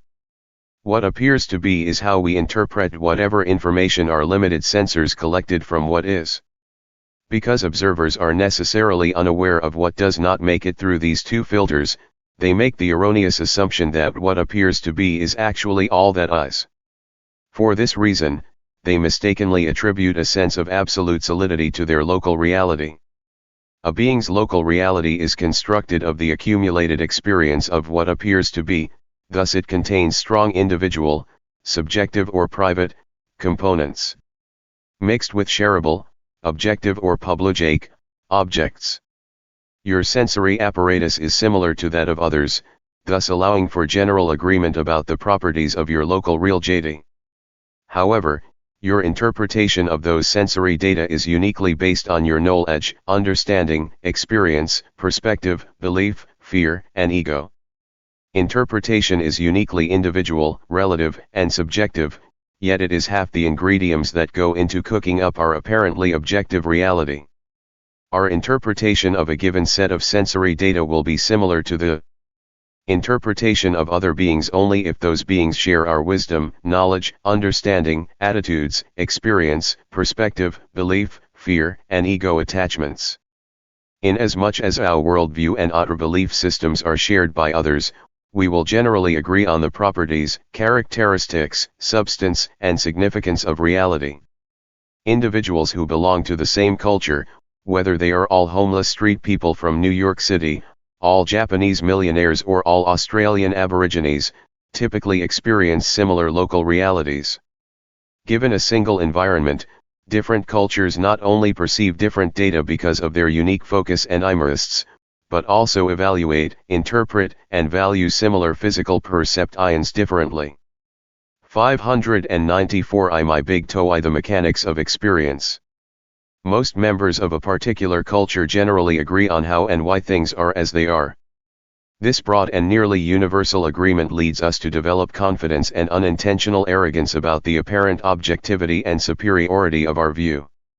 The characteristics of the majority always define the criteria for a healthy, well-adjusted member of the group, regardless how dysfunctional or pathological those characteristics may be. People of other cultures feel every bit as objectively justified and superior in their interpretation of reality as we do. We feel that they are obviously less objective than we are. They shake their heads with amusement and condescending wonderment that we just don't get it. We also feel that way about them, the only difference being that we are right and they simply haven't figured that out yet. The more different the cultures are, the more forceful are these arrogant opinions and the more dramatic is the conflict between beliefs. Cultural diversity, no longer tied to local geography, is shrinking as the world's people coalesce into a few major overlapping cultural blocks, for example, Western Christian industrialized First World, Middle Eastern Muslim non-industrialized Third World, the world of haves, and the world of have-nots. As these generalized cultural blocks coalesce and gain virtual membership throughout a world community, they gain the power of large numbers expressing shared emotions. The power of numbers often breeds arrogance, self-proclaimed superiority, and belligerence. As leadership evolves to exploit this potential power, expect Trubley's major cultural blocks living in wholly different local realities conflict with each other. The good news is, the growing social and political instability between conflicting reality systems represents only a temporary turbulence induced by a major worldwide reality shift. As a complex system evolves, it often must transition between stable states. This transition period is usually turbulent. We successfully made the transition to the industrial age, but not without abuse, violence, and great dislocation heralding that cultural change. Now we are transitioning to the information age, and it is going to be a bumpy ride for a while. Electronic communications technology has suddenly shrunk the world. The bad news is, if we are not clever and sensitive to what is going on, this transition could get nasty and last a long time. As the world continually shrinks, the cultural blocks will eventually begin to coalesce with each other. Eventually the rancor of this transition period will dissipate as we face an entirely new set of challenges. Perhaps one day in the future it will be difficult to find someone who does not share your worldview. The cultural pressure to conform within each of the major blocks is already severe. Do you think our species may be evolving toward becoming politically? Book 2, Section 4, Chapter 66 I 595. Correct herd animals in the information age, or uniformly distributed individualists in plain brown wrappers? Or both simultaneously? To summarize, you must separate the underlying objective thing being experienced from the experience of it. They are not one and the same because of the characteristics and limitations of our sensory apparatus, our databases, knowledge and information capacity, and our data processing capability, interpretation and analytical capacity. The constraints placed upon our sensing and processing ensures that the ultimate source of our experience remains at least partially unknown. From a physical perspective, what is theoretically as well as practically unknowable. Recall that theoretically and practically unknowable is how we defined mystical in Chapter 18 of Book 1. The only thing we actually know about the source of our experience is how it interacts with certain specific energy transfers.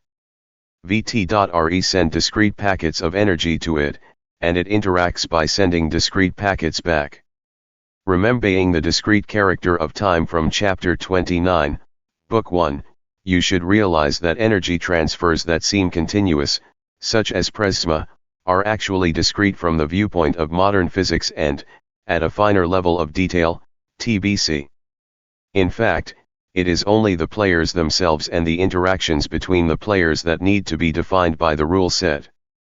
This prescription for creating a subset of reality should seem familiar. We said the same thing earlier when we were discussing another simulated reality, algae and war games. Recall that a player was defined as anything, entity, or energy that interacts with anything else. The fundamental basis, a defining rule set, for the apparently real world of PMR experience is similar to T0, the fundamental basis of the artificial or virtual world of AI. The rule sets themselves may be very different, but the process behind the rule sets is very similar. The simulation metaphor applies reasonably well to both. Even the most astute AI guy suffers the same problem that plagues us: limited access to, and understanding of, higher-level processes. His vision is limited because his experience can penetrate only so deeply into the source of his environment. There is an unexperienceable reality, such as the computer hardware and software, the people who built that hardware and software, well as the process, equipment, and facility that manufactured the hardware and software, that creates and supports what algae is constrained to experience. Think of other multitask jobs running in AI guy's mainframe, and of unrelated computers running isolated.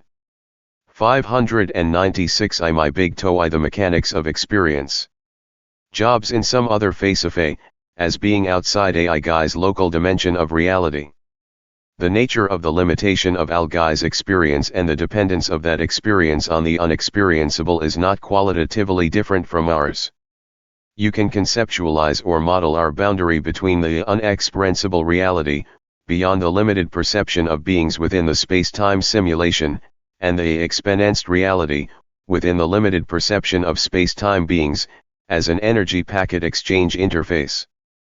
TI1 is non-physical co-physical interface receives energy packets from physical space-time players, in PMR, and sends back the appropriate return energy packets according to the governing space-time rule set. The interface between the physical reality experiencing space-time players and the unexperienceable non-physical TBC would seem to be the ultimate source of PMR experience. That is a simple description of how our virtual physical reality is constructed. AI Guy's virtual reality is produced in exactly the same way. We reach out to touch an object that has, within TBC, specific space-time coordinates and properties associated with it. According R.O. the space-time rule set and the coattributes of that particular object player, it feels solid. We perceive it to have certain attributes, classify it as a unique or familiar perception, and finally interpret its significance relative to past experiences and current beliefs.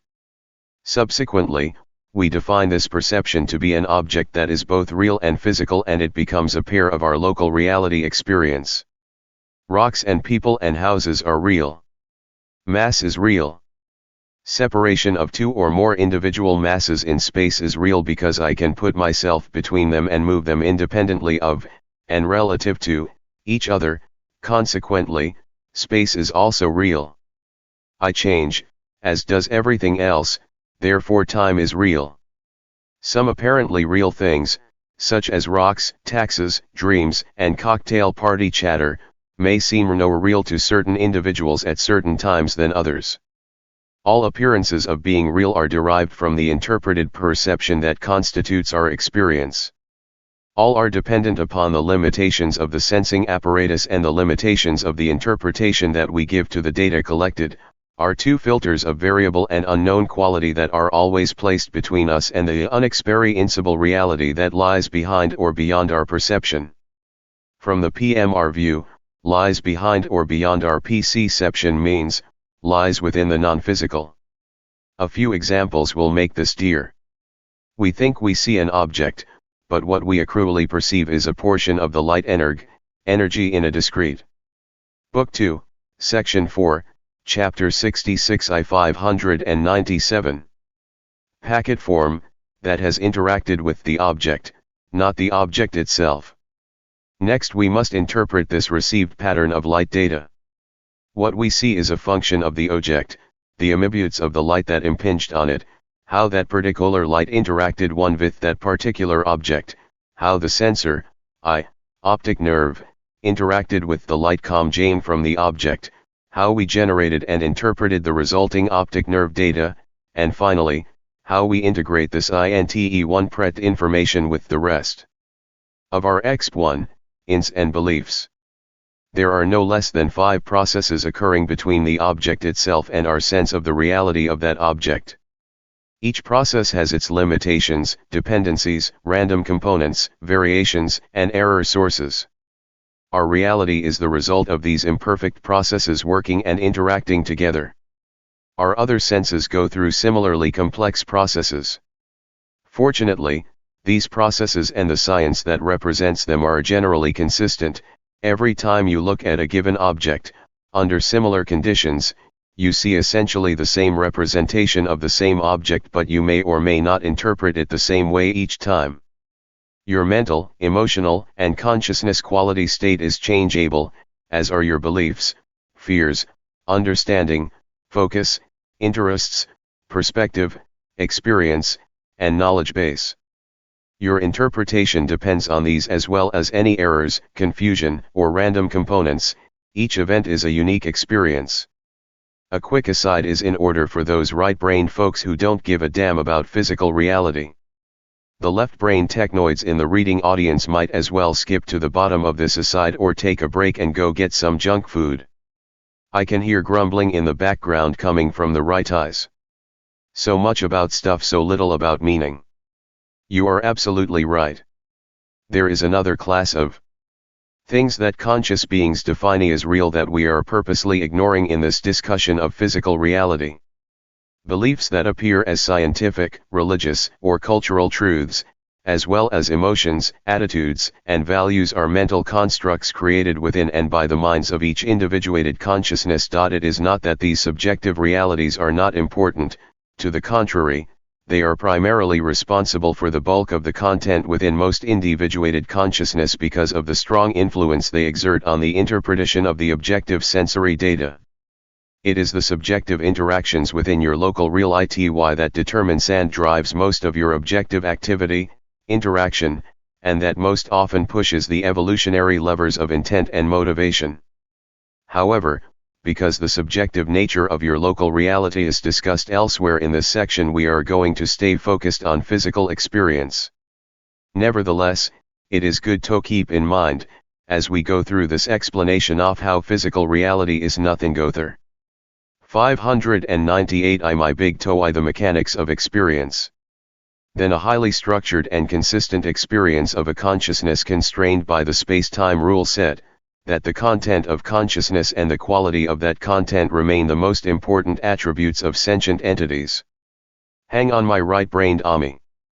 Goes, we are almost done with this matter. Are you ready for a simple example? Imagine that a man born blind and deaf, we have assumed away 2 of his 5 sensors, is riding in an automobile with you. This trip is a part of his reality as it is a part of yours, but his perception and interpretation of that perception creates a vastly different experience. The only memorable event he had noticed was caused by that idiot truck driver who forced you onto the shoulder of the road. Your passenger experienced only a bumpy section of the highway that he interpreted as either under construction or needing to be under construction. He never became angry, he never hoered and swore, and he never made those rude gestures as you did. His reality, his opportunity for growth is defined by his experience, which is very different from your own. Consider the world we experience when we look through special infrared or ultraviolet goggles. Imagine TL1SA goggles being permanently placed over your eyes. You would get new information previously unavailable to your unaided eye, and lose some of the information you were used to. For example, you may no longer be able to read print on paper under f101 lighting or appreciate a color photograph. Your reality and your ability to function within that reality are now dramatically altered. Life, relationship, and interaction would never be the same again, and you would need to learn how to interpret the new data. Similarly, the sensory data gathered from machines that are designed to extend our senses must be interpreted by someone. Regardless of how the data originates, it necessarily must pass through the same 2 limiting filters that separate what is from what appears to be. There is no physical way to circumvent the filtering process. The machine, as an extension of us, can only enable us to see what appears to be. Quantum mechanics makes the same point in its own way. Consider the rich and elaborately differentiated auditory and olfactory reality of your dog. Would you have the clog's experience if you had the dog's sensors? No, of course not. You would probably not experience great pleasure and enthusiasm for sniffing the excrement deposited by the dogs and cats in your neighborhood. Your interpretations of those odors would be very different. What about the vastly different realities that are experienced by exceptionally dim people versus exceptionally bright people, by well-educated world travelers versus those who have? Book 2, Section 4, Chapter 66 I 599. Never been in a school or outside the tiny village of their birth, by scientific cultures versus those steeped in superstition or mystical tradition. I am not judging which cultures or realities are better, but only pointing out the dramatic differences in their perceived and interpreted realities. A collection of individuals from vastly different cultures, who are led to experience the same complex objective environment at the same time, you come to different conclusions about the nature and significance of their experience. The objects themselves are not as significant as the interpretations they initiate within an individuated consciousness. Big picture significance is invested in the people, not the things. Little picture significance is invested in the things, not the people. Both people and things have their function within TLLE larger system. Personal understanding of the big picture, wisdom, is required to optimize individual profitability. If one focuses exclusively on the seeds, one will never experience the splendor QFTL1E fruit. We make our choices and then live with the results. If an individual plucked out of the depths of the Brazilian rainforest and an MIT professor of physics were put together, both would be able to see the same poisonous frog, optical snake, UEES, river, laser device, CD player, and airplane, as well as equations on the blackboard. TI1EIR sensory perception, though similar, would not collect the same data because they would notice different things. They may agree on the form of objects placed directly in front of them, but on little else. Their realities, discomforts, anxieties, tears, needs, desires, and attitudes, all the cultural, religious, personal, and scientific beliefs along with their individual ego stuff, would be vastly different. Their love stuff, caring, compassion, and giving, would be of similar one type, and could most easily overlap into a common experience. Obviously, there is more to an individual's personal reality than merely a sensory measurement describing what exists in the common, physical, environment. Do you think a personal reality is different from reality? Your personal reality is different from someone else's personal reality because your experiences and quality are different. As your awareness and knowledge grows, your personal reality grows. Anything that resides outside your personal reality is invisible to you and appears not to exist. What you consider to be the objective outside reality is much smaller, only a tiny subset, more personal, and less objective than you think. TI1 at portion of one's experi.ins that appears to be shared, consistent, universal, and objective is simply a reflection of a common space-time rule set and player list, and as such, it makes up the least significant component of each individual's local or personal reality.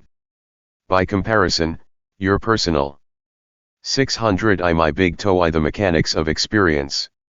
Relationships with other sentient entities, which are primarily subjective in nature regardless of how hard you may try to construe them as objective, are easily the most significant component of your reality.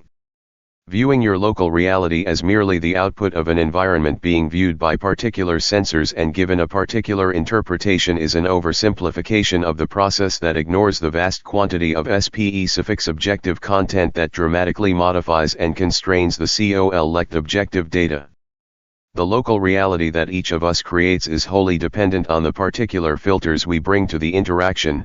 It is a product of our personal experience, knowledge, emotional state, and the quality of our consciousness. Your local reality is to some extent personal. Your personal reality is primarily local, though it can be expanded beyond that limited awareness. You would probably be surprised to discover the extent to which you create your own reality. The illusion is that we are LN here while reality is independently out there. The outside world, which represent the apparently objective portion of your personal reality, is based upon a uniquely interpreted set of uniquely limited perception data. That uniqueness represents your individuality. You have more input into, and influence over the creation of your objective reality than you might imagine. The set is consistent and follows the space-time rule set without deviation, except as allowed by the psi uncertainty principle. However, the story is yours alone. Furthermore, because you have sentient intent, purpose, and free will, the story determines the set, not the other way around. Believing that the PMR set determines your personal story represents a common error based on the misunderstanding that the physical universe is primary and you are a secondary derivative of it. To a locally limited awareness, objective causality appears to define physical reality. When you realize that you are experiencing PMR through a virtual reality simulator trainer, the possibility that there are optimizing feedback loops causally connecting the quality of your choices, the successful evolution of your consciousness through experience, to the action taking place in the virtual world projected by the simulator, becomes a more reasonable proposition. Although the simulator must appear consistent to all players, there are many sub-JE and not so subtle ways that the apparent outside physical environment, including relationships with auth-ERS, can be purposely modified within the virtual reality generator to present each player with a maximum learning opportunity. The virtual PLVIR reality dimension or experience generation system maintains rule set integrity and provides the best integrated optimal opportunity. On the Book 2, Section 4, Chapter 66 I-60I. Average, for the entire system, for all sentient players. To preserve the honesty and straightforwardness of your interactions within PMR, the psi uncertainty principle makes sure that cross-dimensional energy transfers are adequately obscured.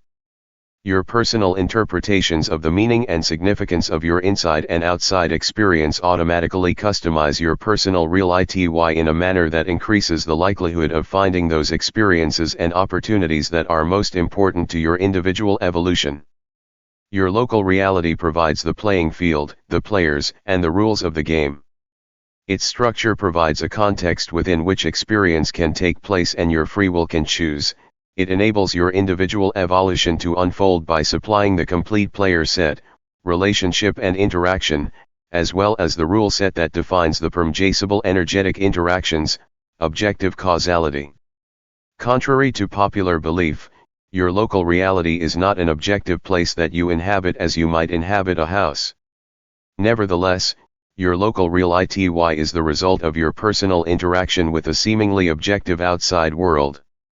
Your local reality represents your personalization of only a very limited interaction, energy exchange, with the possible outside world. Experience, and hence your reality, is not independent of the experiencer, it reflects the unique subjective, historical, and emotional state of the individual. Your experience, as well as your persona.I interpretation of your experience, is strongly influenced by the quality of your consciousness. Beings of notable quality who are also regular pudding tasters on the path of knowledge have a more practiced ability to evaluate the quality, significance, and opportunity of their experience. They evolve within a much larger decision space, live and function within a much larger, more varied, and complex reality, and are likely to be less personally limited as well as more aware of their personal limitations. Note the interdependent cyclical, more accurately spiral, nature of consciousness evolution. An intent that reflects quality creates an action. Within a virtual reality that produces learning opportunities that lead to increased quality that supports more profitable intents. The consciousness quality spiral can be bootstrapped in a downward, degenerative, or upward, progressive, evolutionary direction by incrementally increasing or decreasing the entropy of the system. Let's summarize what we have discussed thus far. That we collectively declare our shared local REA.Lily to be universal or fundamental because everybody sees a similar thing is a 1.ribule low the smallness of our view, the similarity of our sensors, the homogeneity of our beliefs, and lo the 602 I my big TOE the mechanics of experience. Consistency of the rule set and player list. The collective similarity of our interpretation is a tribute to the commonality of our cultures, belief systems, needs, egos, and goals. This collective experiential agreement is not based upon the existence of a fundamental, identical for everybody, local reality. A local reality is local to the individual, not the environment. From your perspective, there is no other reality except your local or personal reality, however large or small that might be. Ignorance is blind. You do not know what you do not know.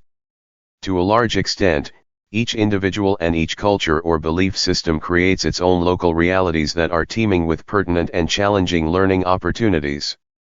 Collective experiential agreement is based on a common space-time rule set that defines a consistent energy packet interaction between all player types. It is this ubiquitous and consistent space-time rule set that represents the common SOMs, the common environment, which leads to similar experiential results for each individual within PMR. There is also a common physically unexperienceable external environment that exists behind our perception, the what is that exists within the LM experienceable reality that is at the root of our experience. PMR, physical, experience is derived exclusively from the experienced REAUD of what appears to be. What appears to be is the result of apply IJ1GR limited individual filters of perception and interpretation to what is. What appears to be is more accurately, what it appears to be to me, which is unique for each individual while at the same time supports common experience at an average or common level of perception and interpretation. The unexperienceable reality may, or may not, be objective and invariant, although it usually appears to be both. The only thing that we know about it for sure is that we, from the PMR view, must always remain ignorant of it because, by definition, it is what lies beyond our limited physical perception, with or without machines. It represents the mechanisms of the space-time simulation that the players are not aware of. This is analogous to the compute hardware and software and the people who made the computer hardware and software, and the facilities they made them in being beyond the perception of, unexperienceable and unknown. Able to, AI guy. You should note how similar this discussion sounds to the one we had earlier, Chapter 18, Book L, about unknowable beginnings, unexperienceable sources beyond our grasp, mysticism, and the understanding of events that lie outside our causal system. What we have called unexperienced reality is none other than our friend TBC operating the energy packet exchange interface. The non-physical is therefore the ultimate. Book 2, Section 4, Chapter 66 I 603. Source of our physical experience because it provides the common rule-based, algorithmic, foundation upon which our physical experience is constructed, computed. An unexperienced reality exists OULIDE our causal system, beyond the limited perception that defines our LMR real ITY. The unexperienceable reality, from the physical perspective, can only be accessed or understood, as can our beginnings, through a process that transcends our local reality and local objective logic. By definition, any process that steps beyond our local causal logic, beyond our collective local reality, is called mystical. Good golly, Miss Molly. CT seems that whenever and however we dig deep enough, with a logic shovel, into reality we eventually find a mystical core, as seen from a PMR perspective. Hey Jake, L sense a trend, perhaps we're onto something here. Al guy has as difficult a time comprehending his ultimate, as opposed W local, host computer as we have comprehending ours, for much the same reasons. To AI guy, the host computer and the rest of PMR are non-physical and entirely mystical. Consciousness appears non-physical from the space-time view of PMR. Non-physical reality is a reality that is in, and of, consciousness, which is why only the mind can travel and gather experience within non-physical reality. Do not expect a parapsychologist to bring back the equivalent of non-physical rock samples for the rest of us to look at, NPMR is not a distant moon. An advanced computer that develops consciousness also develops a non-physical dimension to its being. You will not be able to grab AJ Guy's consciousness in your hand even if you are the programmer and compute manufacturer that created the necessary conditions FO1 consciousness to take root and begin evolving. Humans create computers, consciousness develops new expressions of consciousness. Such creativity occurs every day in NPMR where the local residents are physical, according to their own rules and point of view, and you are not. Consciousness is energy, the most basic form of energy and perhaps the only form of non-virtual energy. Experienced reality, unexperienced reality, TBC, PMR, U, and the space-time rule set are all constructs of consciousness. Each is created and designed to accomplish its specific function. All are subsets of the one single consciousness we have been calling AUM consciousness is all, the rest is merely apparent to a limited view within a highly constrained awareness.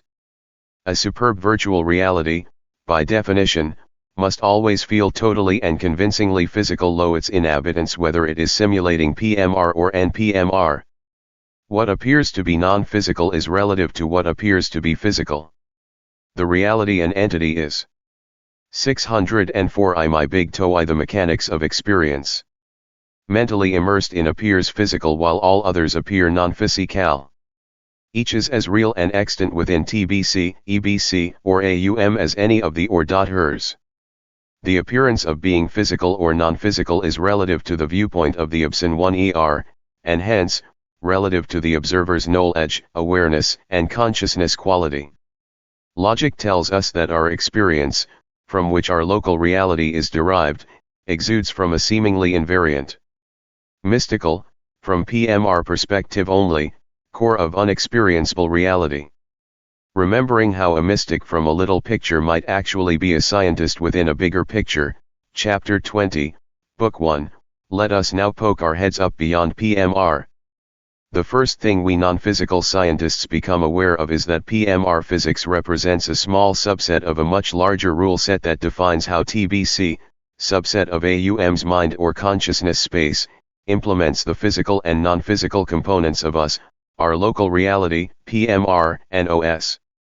That the superbly objective, PMR only, physics of today is merely a PAR-tile exposition of a digitally implemented rule set that determines the bounds of interaction between individuated unair.s of non-physical consciousness is a thought that amuses me to no end. You may need know a few hard-headed PMR1 Iber scientists get the joke. Don't you just love it? 67. The mechanics of perception and perspective.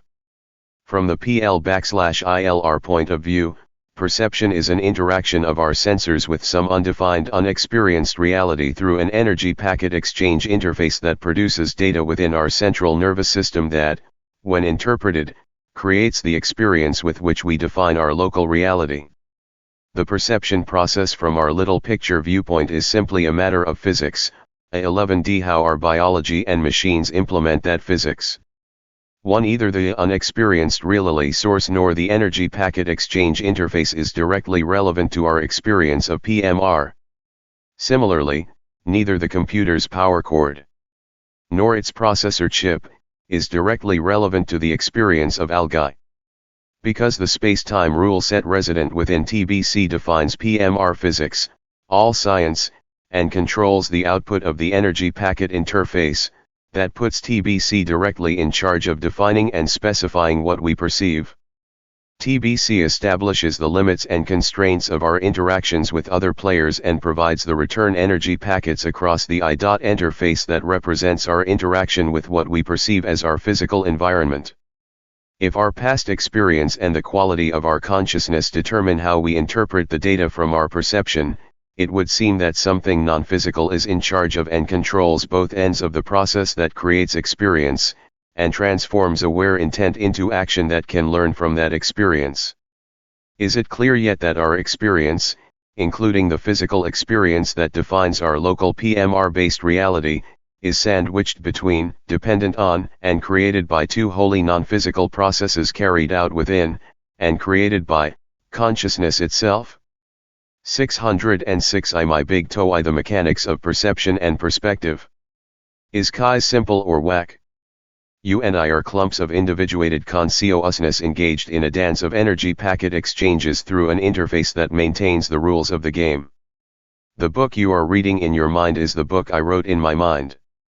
The paper and ink and the hand you are holding it with and the eyeballs you are reading it with are the required effects of the space-time rule set that defines the form and structure of our interaction.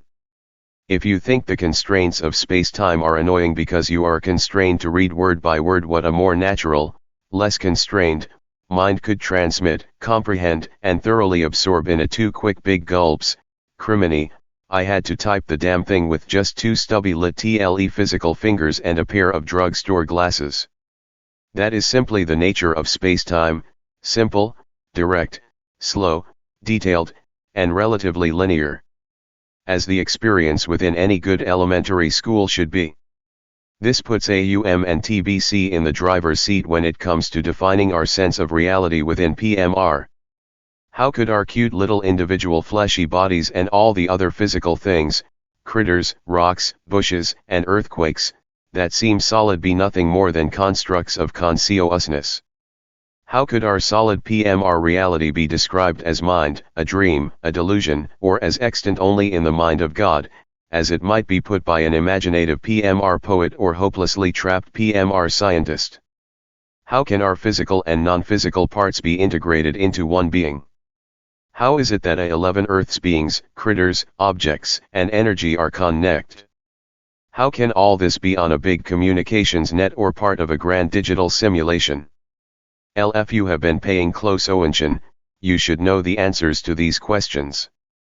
The AUM and TBC consciousness system think OJ all the inputs, and create our 3D space-time experience of individuated separateness, all in our mind, all in our consciousness, J in our thought phone fragment being chipped from the old block of AUM consciousness. Everything started out as simple uniform consciousness potential energy. With the encouragement of the fundamental process of evolution, consciousness expanded into every potentially profitable state, profits were consolidated, losses cut, and the big dude was on an evolutionary roll. Everything is still only digital potential synergy and organized digital content, consciousness, but now, due to the steady decrease in system entropy, many highly synergistic complex configurations have evolved. Everything that seems physical low U is an experience of a consciousness-constrained low experience space-time. Book 2, Section 4, Chapter 67 I 607. The solution to the mind-matter problem is embarrassingly simple. In the big picture, there is no matter, everything is mind. There is only the little picmara experience of matter within mind. Physical does not exist. The term non-physical reality only has meaning relative to a non-existent physical reality. Once you leave the delusion of a local physical reality, everything appears physical, or equivalently, non-physical, and the distinction between the two vanishes. All reality has solidity of form and function that obeys the causality enforced by its governing rule set. The physical-ical non-physical and mind-matter dichotomies are an illusion created by a limited local PMR viewpoint. Wave-particle duality, uncertainty principles, and the seemingly instantaneous communications between entangled pairs become simple to explain once you realize that PMR is a virtual reality created by a digital simulation implementing the space-time rule set within TBC. Given a digital PMR simulation, which is stepped forward by time increments that appear infinitesimal low us, and a virtual reality that must obey only the rules driving digital computation, these paradoxes disappear along with the illusion of absolute space. Once the limiting belief that all possibly reality is exclusively defined by measurements one within PMR is abandoned and the true nature of consciousness is grasped, the mysterious paradoxes of physics, philosophy, and metaphysics all melt away like ice cubes in the summer sun. All that is needed to find solutions to the big questions of our time is a simple shift in perspective, a casting off of erroneous scientific, cultural, and religious belief inherited from those who were unable to answer the same questions. Isn't that how it always turns out? New paradigms deliver an expanded reality as we outgrow the old ones. The digital mountain raised up by the approaching Info-1 machine age has simply afforded us a better view at this time. Progress, like quality and ability, is developed through a bootstrapping process. Every new success is built on previous successes. Nascent understandings of the digital nature of the big picture are erupting all around us. Dozens of top scientists are today hot on the heels of discovering that PMR is actually a little digital picture existing within a computed reality. That is a necessary first step that leaves the big picture just around the corner. It appears that this is an auspicious time for humanity to take yet another of its occasional grand leaps toward a greater understanding. My big toe provides the theoretical foundation that supports the phenomenology and hypotheses that are currently being investigated by scientists and philosophers worldwide. Grand leaps, forward or backward, are always the result of a confluence of many. 608 My big toe the mechanics of perception and perspective. Forces and urgings that together produce a unique opportunity. These are exciting times with great success and great failure sitting on opposite sides of the same fantastic opportunity. Human beings, are you ready? Drum roll please. Once you understand what and who you are, and how you relate to the whole, the resulting big picture perspective produces one consistent real ity with no paradoxes. Note that the first non-negotiable requirement of a fully correct big picture theory of everything, that it produces one consistent reality with no paradoxes, has been fully met by my big toe. Also note that the second non-negotiable requirement of a fully correct big toe, that it subsume what is known as a special case of a more general understanding, has also been fully met by my big toe. Furthermore, that the science contained within my big toe does not support the limited view of you additionage scientific beliefs, which are unable to produce a bigger picture, is a necessary strength, not an unavoidable weakness of this theory of everything. When you are in NPMR, it appears to be every bit as physical as PMR, but because it operates under a different set of rules, one interacts with it differently. The operational differences between PMR and NPMR simply represent the differences between the J rule sets and the unique causality that each rule set imposes. Each particular reality dimension has evolved a rule set to support its own use, function, and purpose. The space-time rule set supports human function and purpose within OS. There is no significant distinction between physical and non-physical realities. Reality is reality. I employ that artificial distinction and terminology, PMR versus NPMR, as a communications aid. To communicate with you effectively, J need to start, conceptually, from where you are, or think you are. The fact is that most of you are certain that you exist within a physical reality, hence that is the initial perspective we must take. The PMR and PMR distinction within my big toe is used to help you conceptually sneak up on a bigger picture. We will continue to use the PMR and PMR terminology, especially in the next section, because it greatly facilitates the grasping of inherently difficult big picture concepts, like thinking of an atom as a billiard ball with BBS zipping around it, patently incorrect, but useful at an elementary level. Local reality is an experience of individuated mind interacting within the limitations of a given causality. If there are multiple minds interacting within a given local reality, there exists a shared common, public, experience we define as objective, as well as a personal experience that we define. Book 2, Section 4, Chapter 67 I 609. As subjective. The subjective and objective components of reality are both extremely significant, their purpose and function are simply different. The larger reality is all consciousness, all that is, evolving toward greater profitability, existing to improve itself through entropy reduction. Aware consciousness is created by the organization of a fundamental potential energy that we have, for reasons of conceptual FRM1 illiarity, named absolute unbounded oneness. The nature of this organization is digital. The larger reality is a huge interactive digital consciousness system. It is a consciousness evolution fractal ecosystem that we have named AUM. To summarize, physical and non-physical are relative to a point of view and therefore do not support a fundamental distinction. The mind-matter, normal-paranormal, physics-metaphysics, and science-philosophy dichotomies are likewise simply illusions of perspective created by a limited understanding. Chat is exclusively focused within its own local reality. The experience of our physical materiality is the result of a particular set of constraint, space-time rule set, placed upon the interaction of individuated consciousness with OK players, which include other sentient beings as well as the environment. Matter is a simulated mental effect that we, as mind, experience because it helps put us in a virtual environment that makes the evolution of our consciousness more efficient and effective. As constrained constructs of consciousness, we have the imperative to lower OUJ entropy, evolve our consciousness, because that is the fundamental nature of the greater consciousness evolution fractal ecosystem of which we are an infinitesimal pen. We personally and as a species reflect the pattern of consciousness evolution because we are the result of that pattern and an integral piece of a larger consciousness system that evolves by iterating recursively upon itself to generate all that else. We comrade the experience of a simulated AI guy in the same way the space-time rule set controls our experience.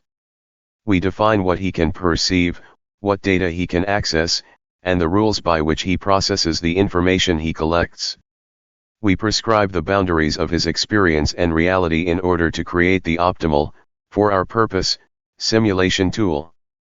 We do not enable our guy to perceive beyond his local reality, such as most of the computer hardware and software used in his simulation, the people who made it, the facilities they made it in, all of PIVR and NPMR, because it is irrelevant to his mission, invisible and unthinkable to his cognitive awareness, outside of his local reality, and beyond his logical causal IRY.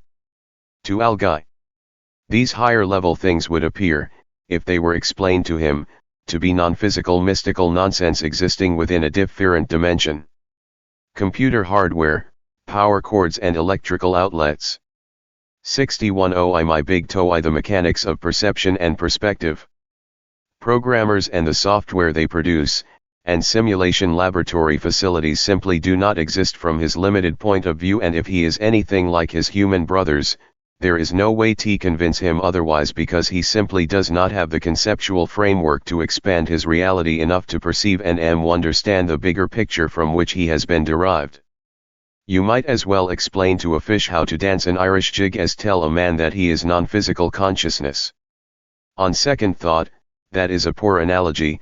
The fish has a good excuse: it has no legs, while the man, at least theoretically, has a mind.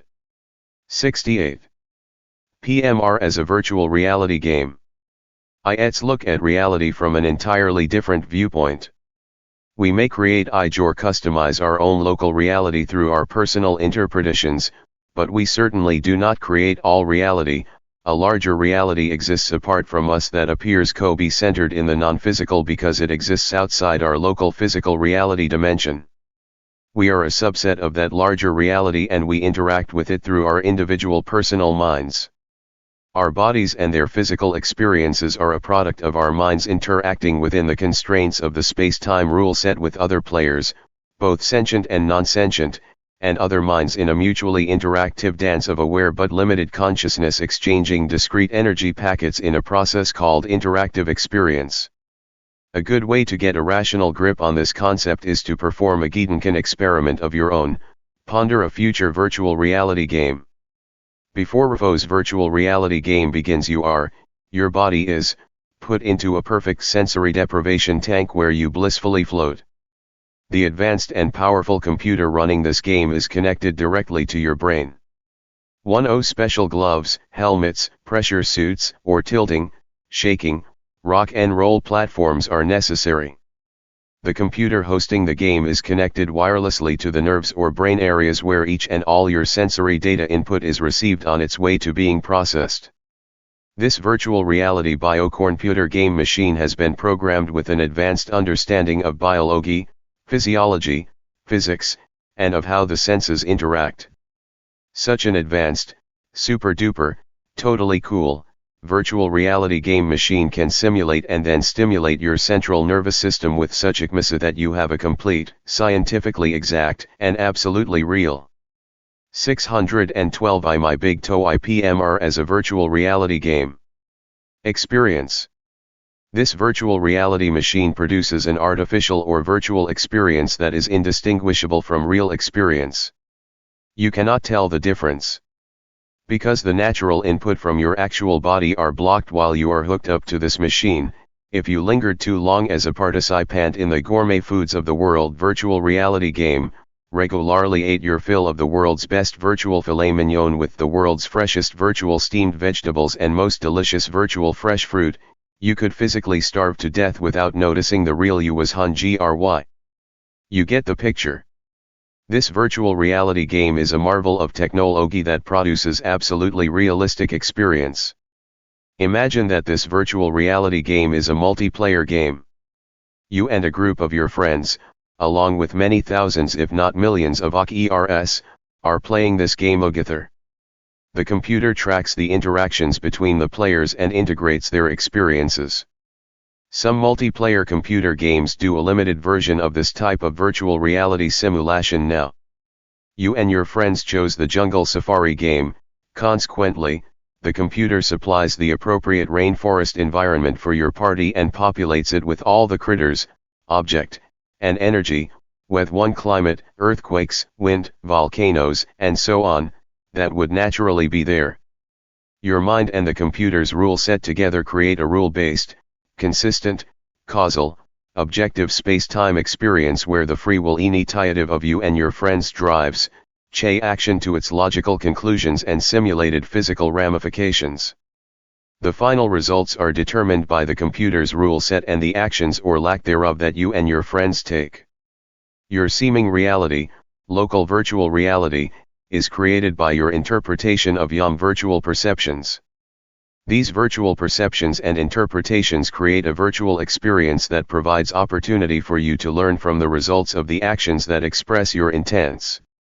This virtual reality experience game is a good place for you to evolve the quality of your consciousness.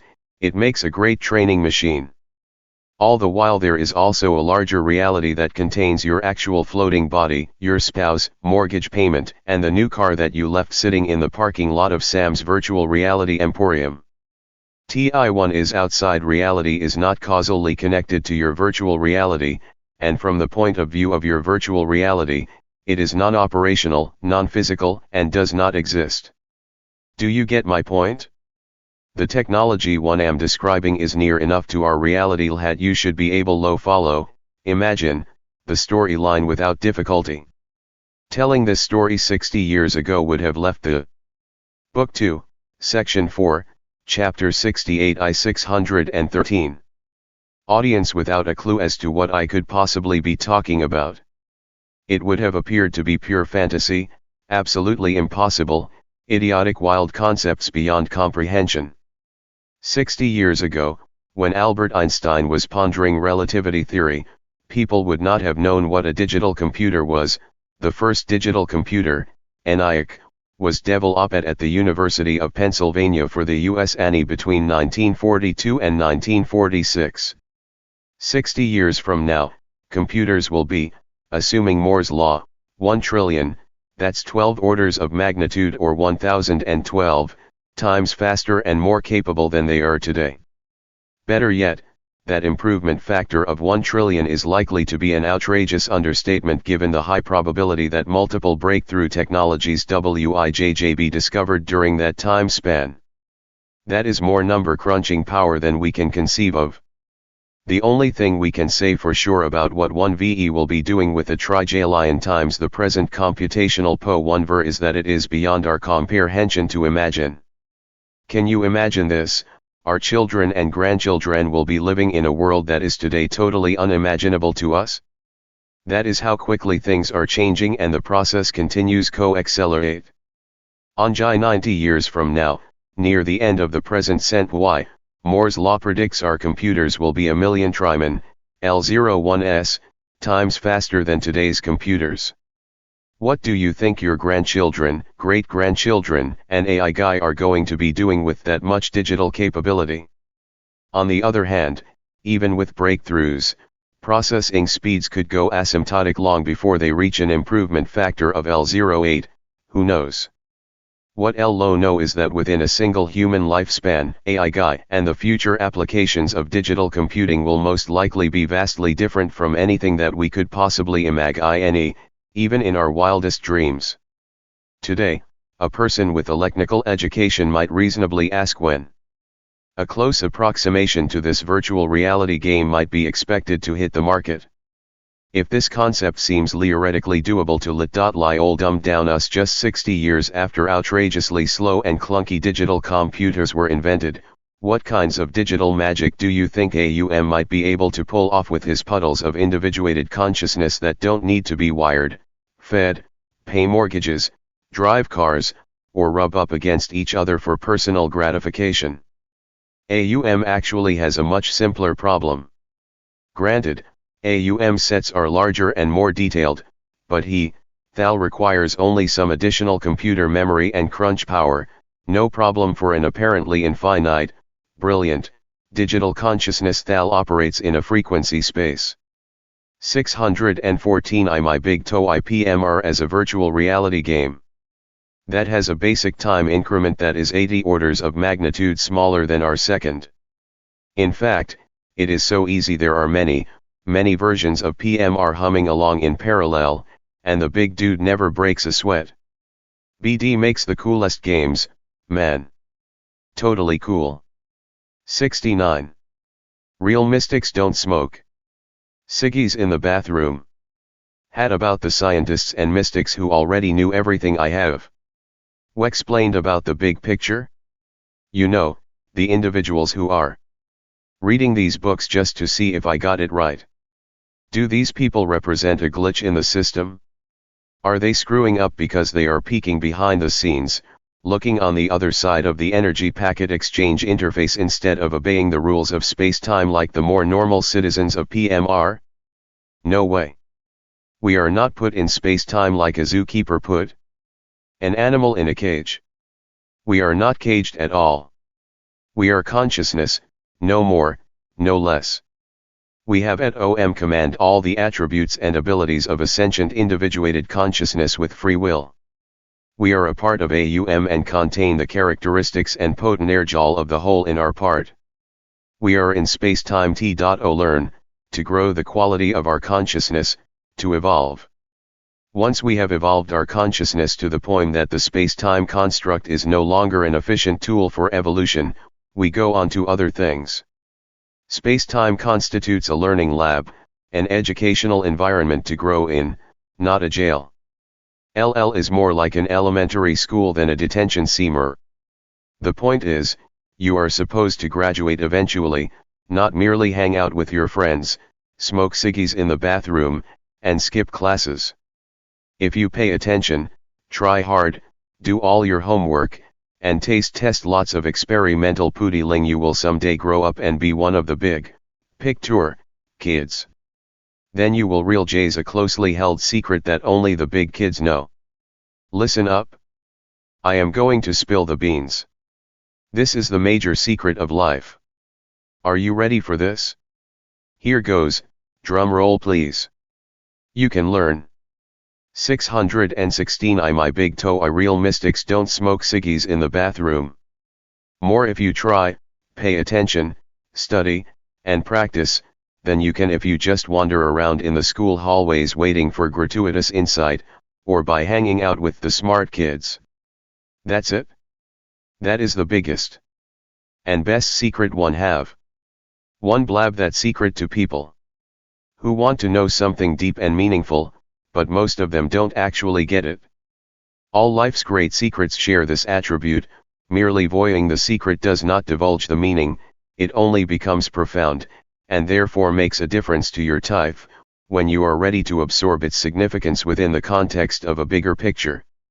We make choices based on the quality of our consciousness and the opportunities our apparent situation presents to us. We need such an apparent situation because of the optimal learning opportunity it presents. As discussed in Chapter 22 of Book 1, Chapter 14 of this book, and Chapter 2 of Book 3. Thus, we, and others, represent a logical and evolutionary necessity for AUM. We are configured from AUM's consciousness to allow AUM low optimize its evolutionary potential. We may be an experiment, but we are an experiment that is integral to the being and evolution of the aware consciousness that is AUM. Come on Jake, PLLL out that cigarette, give up trying to convince Susie that you are as cool as you / you were, and let's get back to class. 70. The politics of reality. Each individual partially defines his or her own local reality. To the extent that our perceived environment, sensors, and interpretations are similar, our experience will be similar. We have common experience, large ego, and jaded understanding subsequently come cogittal one and declare that our shared reality is the one true reality and chat everybody who doesn't understand that fact is dumb, confused, or delusional. Trust position concerning the accepted notion of reality becomes just another cultural, scientific, and religious belief system. Be careful, it is an easy trap to fall into. Our local reality is defined and limited by our senses and our interpretation of the data our senses collect. What lies beyond our local reality is believed to not exist, believed to be mystical, or described as non-physical. Imagine the reality we would collectively construct for ourselves, believe in, if every human on this planet were, and had always been, blind and deaf. Assume plenty of accessible food and beer for everybody. We are not probing survival issues. Imagine what our culture, political boundaries, and civilization would be like under those circumstances. Think of all the things that we now experience and understand as part of our physical reality that would disappear into non-existence or appear low, be mystical or non-physical. How do you think we would collectively interpret our interaction with critters and with each other? How would we deal with sunburn, snow, tornadoes, fire, tigers, birds, fleas, bumblebees and good-feeling babes? While your subconscious mulls over the concept of good-feeling babes, let's explore the degree to which logic and rational analytical process can provide a more correct interpretation of your perceptions. Here we are speaking of fundamental sense. 618 My big TOE The politics of reality. Perceptions as well as your perception of the quality of sentient interaction, mood, intent, motivation, attitude, feelings, relationship, emotion, and meaning. Are all interpretations of perceptions equally valid? Can anyone distinguish between logical and non-logical interpretations? If a given interpretation is logical for one perceiver, will it be logical for all perceivers? The point of experience is growing the quality of your consciousness, not getting the right answers. You can learn to make more profitable interpretations with more experience. Wisdom can be developed. However, do not put too much hope in the power of logic to lead consistently to the optimal, best, or correct interpretation. Logic can be applied only when there are enough good data to support it. Most of the interpretations of our perceptions, particularly those that support our most significant decisions, must be made without enough data to come to a definitive logical conclusion. This beyond logical, uncertain state of affairs is by design. Otherwise, choice, free will, and intention would become moot issues if all interaction within our local reality was essentially deductive or tightly logical. All problems and challenges would have a unique analytical solution. Logic would replace judgment, existence and choices would be automatic and machine-like within a closed solution set. Even the extreme left-brainers, who longingly fantasize a more rational world, would eventually get bored. If life were a logical puzzle to be solved, learning would come to an end as soon as someone found a solution and shared it with others. Life is not logical, even if you pretend you are. You cannot use our intellect to get the most out of it. Trying to optimize your life by primarily applying your intellect, what most intellectuals do, is like a blind person with exceptional hearing trying to drive an automobile or fly an airplane. We have the space-time rule set, PMR physical law, to provide basic order and causality as an objective foundation. Do not expect logic to govern personal learning, interactions and relationship in the same way that physics governs cannonballs. These are not logical processes, even though left-brainers, and many relationship-challenged individuals, would like to pretend that they are or should be. Why do all the men have this lost look on their faces, and we are all the women nodding their heads and rolling their eyes? Typically, your sense of being rational is produced by the self-justifying belief traps you are caught in. Your appearance, to yourself and others, of rationality and logical process is, for the most part, an illusion, a feel-good delusion of the ego that makes you appear to be competent and thus delivers a sense of correctness and personal security to the self. Each of us has a tendency to define the local truth to be whatever feels good to our ego and boosts our self-esteem. We justify our actions, feeling, attitudes, and beliefs and interpret events to support our needs, wants, desires, and expectations. Let's tie this discussion of assumed logic and rationality in with some of the things we learned in previous sections. Do you see where randomness, or pseudo-randomness, uncertainty and the uncertainty principle a necessary part of the space-time rule set is? Book 2, Section 4, Chapter 70 I 619. It clear why divination, mind reading, telepathy, remote viewing, precognition, psychokinesis, and other psi effects are detrimental to the potential growth of a low-quality, high-entropy consciousness, while generally irrelevant to the growth of a low-entropy, high-quality consciousness. Little boys, say 5 to 10 years of age, would dearly love to be as strong as full-grown men, but fortunately evolution is not that careless. If you still do not get it, imagine your boss, spouse, mother-in-law, children, or telemarketers having direct access to your mind. Great power in the hands of an irrational ego or manipulating intent is always frightening and usually destructive. For the most part, we are thankful for the natural limitations on other people's power, as are they, no doubt, thankful for the limitation on ours. That huge difference between us and them is an illusion of ego. Rationally, one why and illogic are the norm, not the exception. Belief that the opposite is true, at least for us, is a commonly held delusion. Take a moment to ponder how this discussion might apply to you and the people you know. Almost everyone will agree that ego typically ravages the rational knee of others because we are all reasonably secure in the knowledge that we are an exception to that rule. You and me, amigo, we're not like all the others. Right? Are a gaggle of preschoolers rational? Are they logical? Are they highly interactive? What motivates them? Why do you think that you, at the fundamental level of interactive consciousness, interact substantially differently than they do? Think about that for a moment. I want a good, thoughtful answer. Are you sure the perceived difference is not either superficial, you are better at math, a better planner, or generated by an ego justifying itself and its significance? The things you do are more important. Most people simply define themselves to be rational, and that is that. When you find somebody who thinks that they are particularly rational and logical, often you have found instead somebody who is out of touch with their deeper motivations and intents.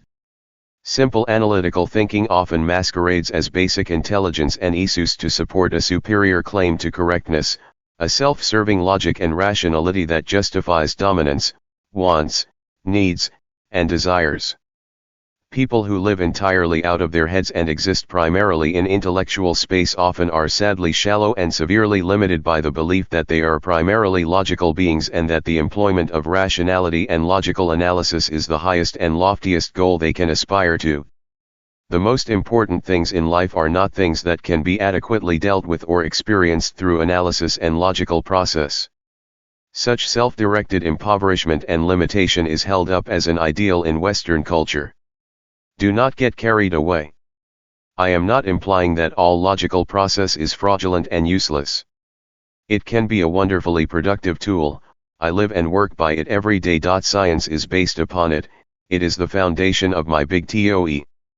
I am merely asserting that we in the West have elevated the value of belief-based rational process to the point that we are fooling ourselves most of the time, and as a consequence, we have blocked our view of a more holistic process that reaches much deeper into the well of truth than mere 620 my big TOE. The politics of reality. Logical analysis. Our sense of rationality has become twisted, self-referential and based upon circular logic, a marvelous tool extended beyond its useful function. The non-rational, non-logical world that we actually live in is entirely different from the rational, logic-driven world that most of us pretend that we live in, particularly intellectuals and technical or scientific types. It seems typical that the information available to support making a logical interpretation or decision about the meaning or significance of our collected perceptions is inversely proportional to the importance of the correctness of that interpretation or decision. The majority of life's important, significant, path-changing decisions are the ones whose outcomes are the most uncertain because of a lack of information. This state of affairs was not designed to frustrate you, but is a result of the fact that the physical causal world is simply a theatrical set, a playground with rules, provided to you to help you unfold your personal drama by forcing you to make significant subjective choices based upon your intent, not objective choices based upon causal logic. This arrangement allows you to evolve your consciousness, not just practice the relatively sterile art of correctly applying logic. The most important growth opportunities of your life will always be beyond your causal logic, will always be subjective and intuitive gropes dressed up in as much pseudo-logical justification as you can muster in order to make your life appear as orderly and rational as possible. The appearance of an orderly rational process driving our lives forward is a delusion that lowers anxiety and makes us feel better. Beyond that, the appearance of order in your life provides a coherent media or frame of reference for your experience that infallibly reflects the quality of your being. It would seem that our drive to rationalize our choices is a necessary part of what makes us work. By highly valuing the well-behaved, Dependable, easily understood objective aspects of your existence while discarding, devaluing, or bumbling through the subjective aspects. You are focusing upon the chaff and throwing away the wheat. This misguided assessment of where we should focus our effort wastes huge amounts of time and energy in logical objective cultures such as ours. The effort that we focus on our career's status and material success greatly outweighs the effort that we invest in rising our personal quality. The result is that most people live their lives within a continuous soap opera that seems to have no final episode until death liberates them from that particular part. The physical virtual reality set, PMR, is not intrinsically important to your purpose except that it provides the structured learning experience you need.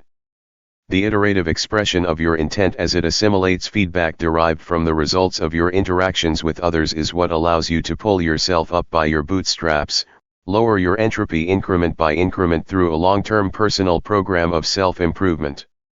That you can solve logic problems is helpful in mastering your rule-based space-time environment, but it is only the foil supporting, enhancing, enabling. Book 2, Section 4, Chapter 70 I 621. Structure, not the main goal.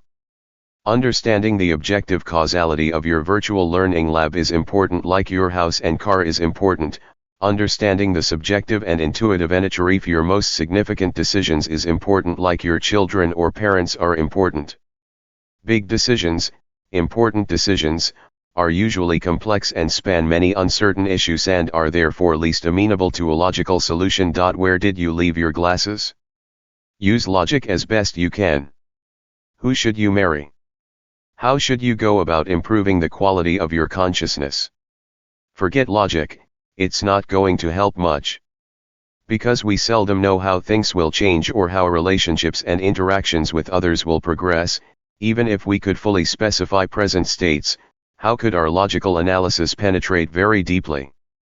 Our assumed rationality and logical process is a thin veneer, while love, truth, fear, want, need, and desire, run deep. How do we interpret our perceptions in the midst of this unknowing? Mostly we guess when we make assumptions and rely on beliefs.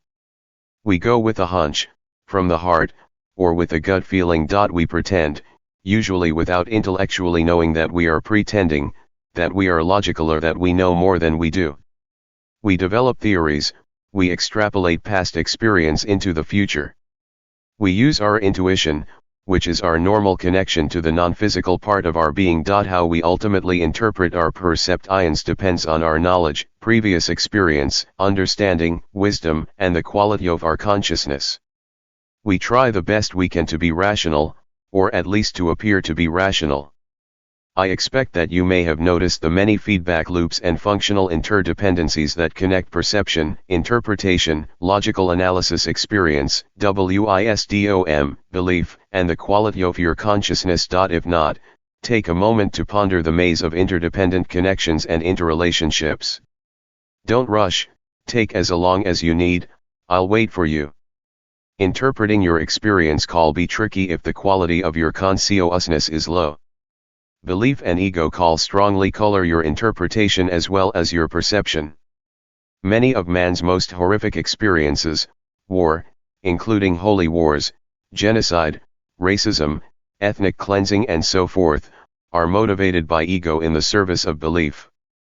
Humanity's worst crimes are typically committed low maintain, preserve, and spread particular beliefs and individual power, or as an expression of ego arrogance. Many ordinary, perfectly nice people become upset if a bigger picture, or someone else's little picture, threatens their comfortable concept of reality. They 8. Rationalize their attitudes and produce many good reasons why their particular delusion represents the only correct view. Such is the power of fear, belief traps, a closed mind, and a small picture combined. LL1 is the politics of reality. 622 My big TOE The politics of reality. Selectively ignoring the facts of objective and subjective experience to justify enforcing a common belief, scientific, cultural, political, or religious, of what constitutes official reality sanctioned by the proper, scientific, cultural, political, or religious, authorities is required to maintain the delusion that we logical, rational people living in an objective physical world. Fear, control, and conformity make ignorance their friend. The preceding paragraph was rather complex and you may need to read it a few times to get what it implies about other people. Everyone likes democratic politics these days. If you really want to know how real reality really is, all you need to do is take a vote. All those in favor of PMR being all there is to reality, raise your hand. I guess that settles it, folks. The ayes have it, PMR is all there is. I mean, if people as intelligent, open, and with RT as you and your friends haven't experienced this larger reality, what are the odds that anyone has? Not high, I am afraid, not high, especially if we discard the goofy unreliable types, the ones that are not like us. If this foreign-sounding AUM gobbledygook were actually true, we would all have heard about it by now, everybody would know. Right? Look at all the smart PEOP lean the world, do they believe this nonsense? No way. Where is the hard physical evidence? I am not buying this consciousness mumbo-jumbo until I can put my hands on some good samples of non-physical energy to study in the lab. Scientists cannot allow themselves to fall into this subjective quicksand. That's where science was hundreds of years ago when doctors were bleeding people with leeches to cure them. You cannot go wrong if you stick to objectivity. Right? There is nothing you can do about it anyway. How could I ever know the truth? Geez, weird people here everywhere. You name it and there is some bunch of wacko PEO+omewhere that believe it. There seems to be no limit to people's capacity for goofiness. This non-physical baloney is all unsubstantiated opinion. It is objectively not provable. Right? You need to be careful of what you are willing to believe. Make a note, thinking. Thoughts that are not normal can be dangerous. I should be more careful about what I expose myself to. I think I should toss this disconcerting toe jam book in the fireplace. And go watch TV. What could be more harmless than TV? Right. That's politics, folks. The majority rules. Run with the crowd. 1T1's much safer that way and there is no personal responsibility to worry about. Kick back and let it go. If a mistake is made, it is no big deal because everybody else will have made it. Whoa. If something is especially important, someone will tell you about it. Right? And when they do, you will listen and understand. Right? 71. Weird physics requires weird physicists. Had about the sense of touch?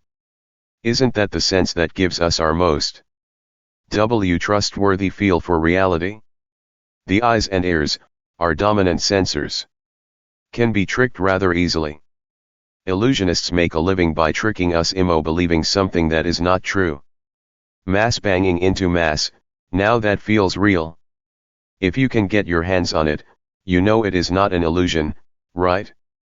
There is a classical law of physics that says two masses Ca1mot occupy the same space at the same time. That simple physical law alone can account for our individual sense of separateness within space-time. Everything, rocks, fish, people, hockey pucks, and the planets, must all be and remain separate entities within a shared space. None can encroach on the other's personal space. TBC undoubtedly has that rule expressed somewhere in the space-time rule set that defines and limits our perception. Yet, when things become big, fast, or small, the game changes. Our law-abiding bodies that vigorously lay claim to their specific volume and mass wouldn't dream of sharing that same space with anything else. Yet a neutrino, neutron, or a high-energy photon sees our bodies as we see our universe, mostly empty space with a few chunks of matter scattered about here and there. Now the concept of no two masses existing at the same point at the same time begins to take on a different meaning.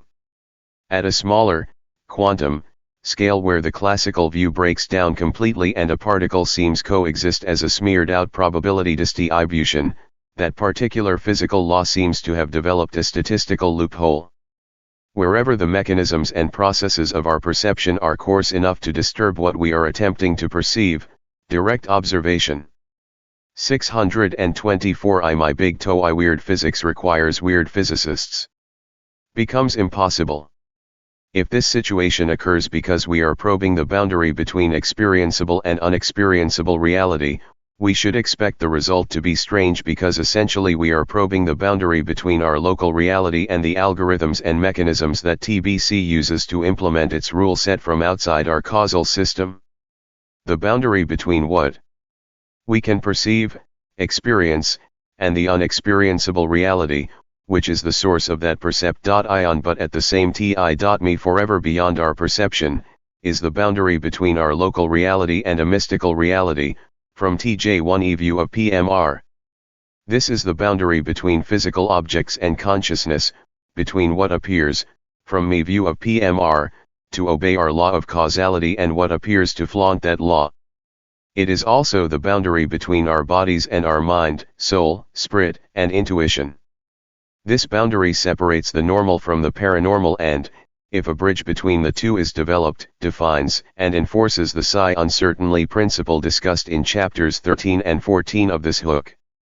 Modern physics in general and quantum mechanics in particular will always be mired in mystery and produce results that seem inconsistent, unexplainable, and counterintuitive as long as it clings to its PMR-only lit TLE picture belief system.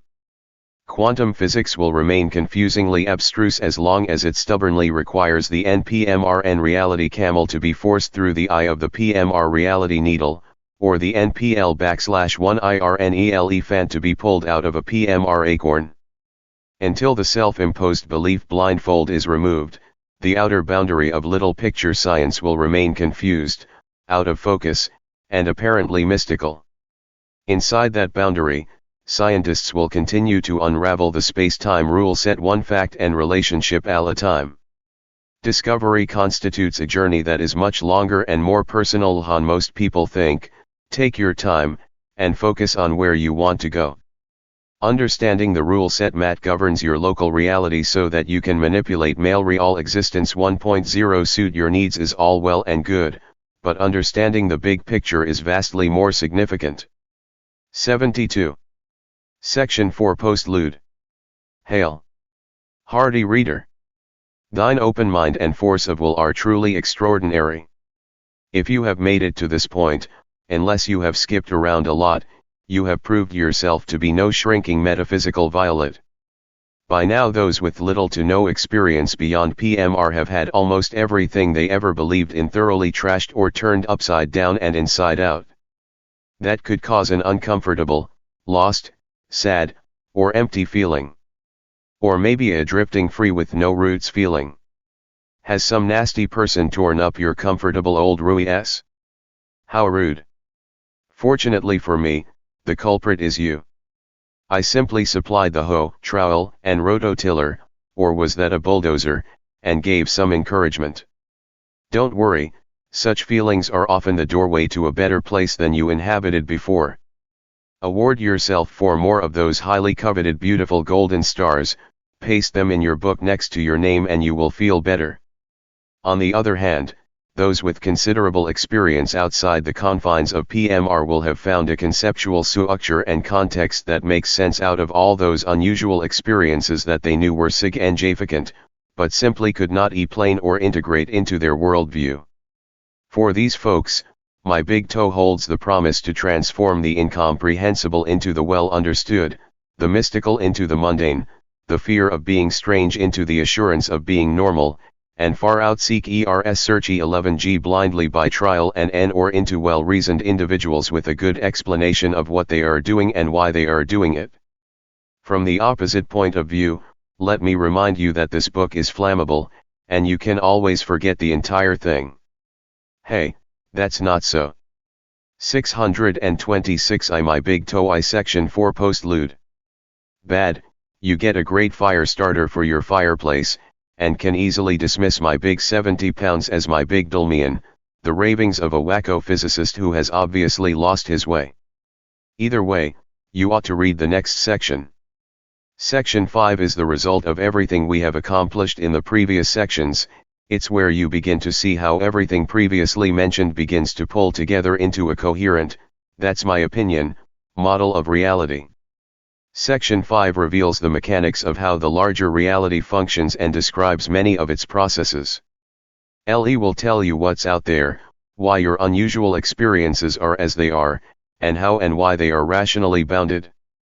Thus far, only the conceptual foundation has been laid. Now we will build the model that operationally describes the larger reality upon it.